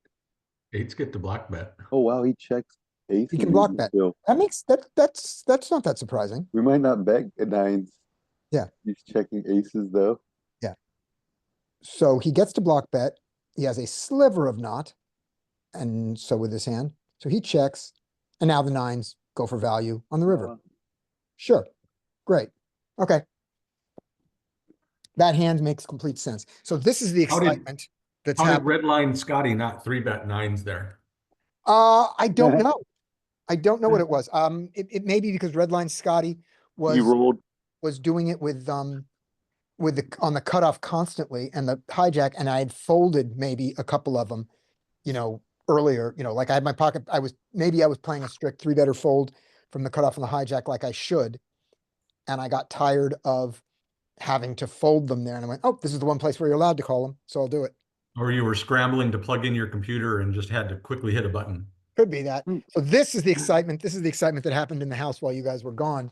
This is my living room now. It is filled with my bedroom. Whoa, what are you doing in the bedroom? Oh, is it going to be that kind of video? Couldn't hit the swing. I thought I've shown you guys this. All right. Well, if I haven't shown it to you, we're done, by the way. So like and subscribe, I guess. This is what's happened to my bedroom. Whoa. Yes. That's my world. Not happy. You're getting a new bathroom. Yeah, because I flooded it. Oh, bummer. This is not right. This was not on purpose. This was not intentional. This Oh, house. no. This is, yeah. So they come in, move all the stuff out so that they can rebuild things there. And that's what the people were doing here. Well, what's your plan for next week? You around? I am around next week. More multi-way madness. All right. Thank you very much for everything this week. Thank you for the sub. Thank you for the Zoom. Thank you, guys. Do we think we're getting, and with this multi-way madness, are we getting any sort of heuristics and anything out of this? Or are we just Donk- confusing ourselves and playing on the Donks from soft? the small blind. Yeah, it's hard for me to gain any heuristics. It's pretty complex. I don't know. How can we apply this to the games we're playing? I mean, can you guys see any relevance of any sort? Yes. Like, Yeah, Yes. yeah, it's clearly relevant. It was just really hard to grasp, I think. Right. yeah, like how do we memorize? How do we take notes, and how do we discuss it? Right. Well, we're working on trying to get an idea of where the donks are coming from.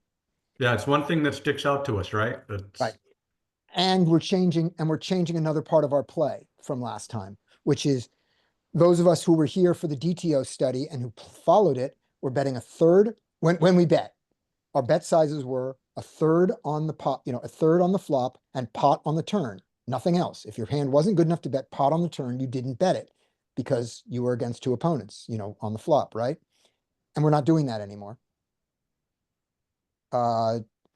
Prometheus doesn't follow a pot size or nothing on the turn, and so I'm not going to do that anymore. I'm going to complicate my thing and think about my hand more.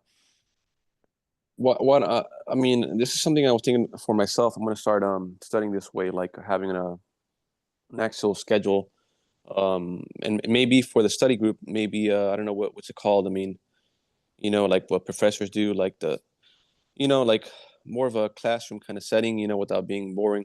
The like syllabus, have yeah, in mind and reading things. Yeah. yes, syllabus. Like, Yeah. we could talk about more things, like like for those of us who play live, like tells, like at the end of the session, Yeah. or during, like like we do already, but like saying, for example, like knowing what we're going to do before we do it. Mondays we're going to do 3-bet pots, 4-bet pots, Yeah. ISO spots, and then Tuesdays And we're then, going to do start, that sounds a good idea.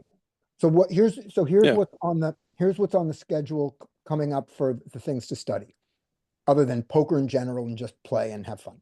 We're going to spend at least 2 more weeks multi-way. We're going to do March multi-way madness into the beginning of April, and then we'll decide whether we've done it enough or if we want to do another month of it. After that, we're going to be looking at best we can at deeper stacks than 100, for the live game, because the live game tends to be even deeper. So we're going to talk about some of that.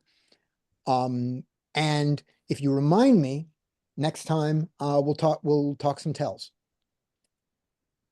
And if you want, actually, do you want to spend 5 minutes talking tells right now? Because I have one. Sure. That you can. Okay. So this is a tell that applies live 100% and applies online a little bit. And that is the simple timing tell of the snap call. The snap call and the snap bet. There are tells that can be broadcast, right? You can have the best hand and you can sit there and tank for a while and go, oh gosh, I don't know, right? But the tell that you cannot broadcast is the snap call or the snap raise. Does that make sense? Yeah, you Okay. can't really. So what do we know about someone who snap calls or snap raises? We don't care about what happens when they snap fold, the hand is over, but it's also true about that. What do we know?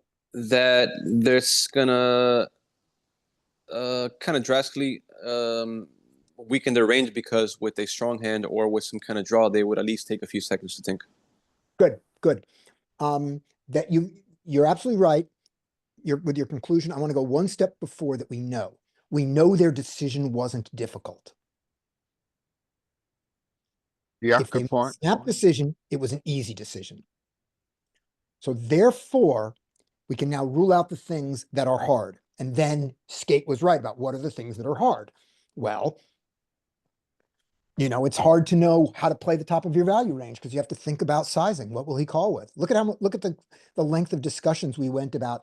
What are we going to get an ace king to call with here on the river? And, and how can we get the 9s and 8s? What's the size there, right? That takes a little bit. What takes no time to decide? What kind of hands, what situations do you, when a card comes out, your decision is very easy.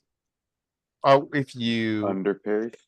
if your equity shifts and you're now nutted, or if you are suicide bluffing, it's very polarizing. If you're suicide bluffing, you don't care what the card is. You're just gonna bluff. So people sometimes act very quickly when they bluff. Right. That doesn't mean that you under bluff when you think about it, because some people have to think about whether to bluff or not. I've got that with you, but you do have, but if you don't care what the card is, then you can act very quickly. Okay. When you're nutted out of position, you often need to decide your size, unless your size is obvious. There's a half pot bet left, and you're nutted, you're gonna bet half pot. We're done. But it's that any situation where the decision would be hard, they probably don't have that hand. So Yeah, what are that's the way to put it. right? So what are the exceptions to that?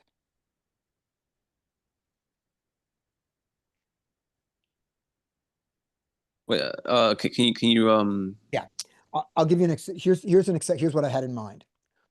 When you are in position and the card comes out and the other person has to act first, you have a lot of time to think. Good point. So you don't, so you might be, so your decision could be easy, even with nutted equity or an equity shifting card, because you had time to think about it before they acted. So the time that this is most true is when the biggest change happens, which is when the card comes out. So turn comes out or the river comes out, they're out of position, they act instantly. Whatever it was easy. I would argue very polarizing. Okay. What do you think? I want to see their bet size before I called it polarizing. Yeah. But I think it will fall into that range a fair amount. And I do think that there are certain kinds of bluffs that you had decided you were bluffing. You were going to bluff this card unless it was the worst card in the world. You saw it, not the worst card in the world, I bluff. So you're saying with this timing tell out of position X, snap X, we potentially can exclude the part of its range, which is more middling, which requires some thought in order to act. Yes. So we can exclude things like maybe top pair, marginal kicker. Mhm. Maybe we can exclude things like second pair. Yeah. I see your point. That's a good one. Right. And this can also apply to snap checks. Yeah. I know what I'm going to do. Now, what should we do ourselves to combat this tendency in ourselves? I like to, this is why sometimes I like to, depending on, like early in the hand, before the flop is dealt, I like to do what's called it's been so long, the blind check, what's called Yeah. what's it called? You're Check in the dark. check blind. Yeah, check blind. There you go. Thank you. Yeah. So I'm going to make the claim that it is to our advantage not to go full on, Chris Jesus Ferguson and wait 20 seconds on every decision. But if you're going to do anything other than fold, wait 3 seconds, wait 3 or 4 seconds. Just don't snap anything, even if you know your answer. Just don't give that away to your opponent ever. It's the same reason you don't look at your hand before it's time to. Just don't give away anything. So that's the first thing. Yeah, and then like the closer, like of course, ideally, if you do it like if you take the same amount of time for everything, that would be ideal. But your brain's gonna kind of wear out, so you don't have to take it that far. But No. the closer it is together, I mean, the better. Yeah. Just eliminate. Yeah, exactly. Let's just eliminate the snap from our games. Let's just slow down 3 seconds. It's not going to kill the game, not anything. 3-4 seconds. Next thing is that when you are specifically have decided that you are checking range, not just the board, like not just I'm checking this board range. I'm checking every board range. I'm checking blind.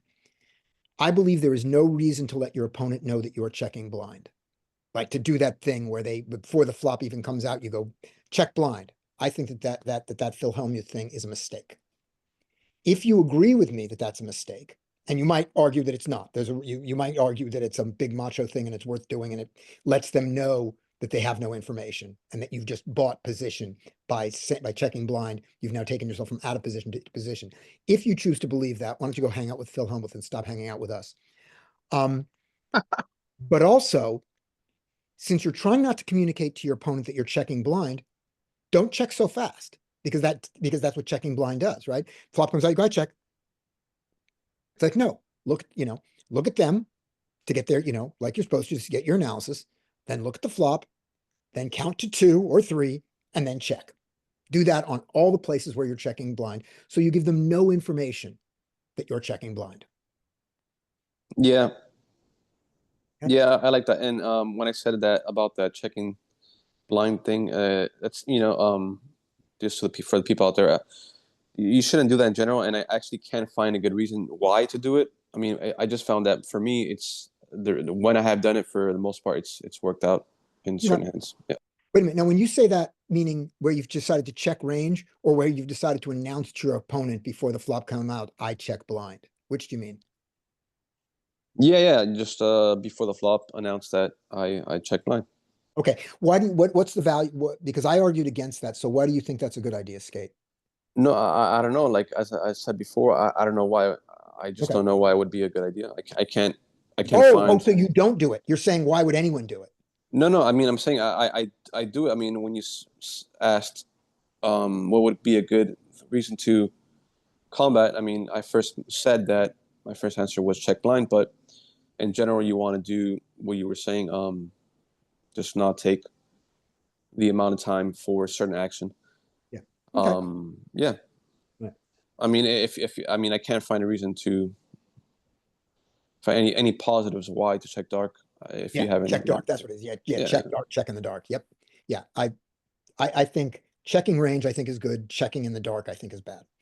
And then the last thing about this timing tell is this: online, it exists, but you can't. But the opposite doesn't exist in a reliable way. Meaning, if someone insta checks, or you can tell online. But if someone takes some time, they may have insta checked, and the internet might have just introduced some weight. So you can never assume that the guy tanked, the usual tank call, tank raise. You don't know if he tank raised or if the internet tanked him, but you do know that he insta raised, that he snap raised. All right. That's all I got. Anybody got anything else before we say goodbye? I think that'll do it. Everybody have a good All right. week, and we'll Just see you a next week. big thank you. Right, good game. Good luck out there. See you Monday. Oh, Skate, there was something you wanted to say, I think.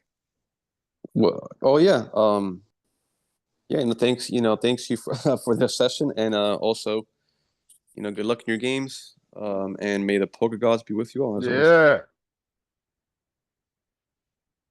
Or with me. I tried to end the session right on that, but I quit the wrong app.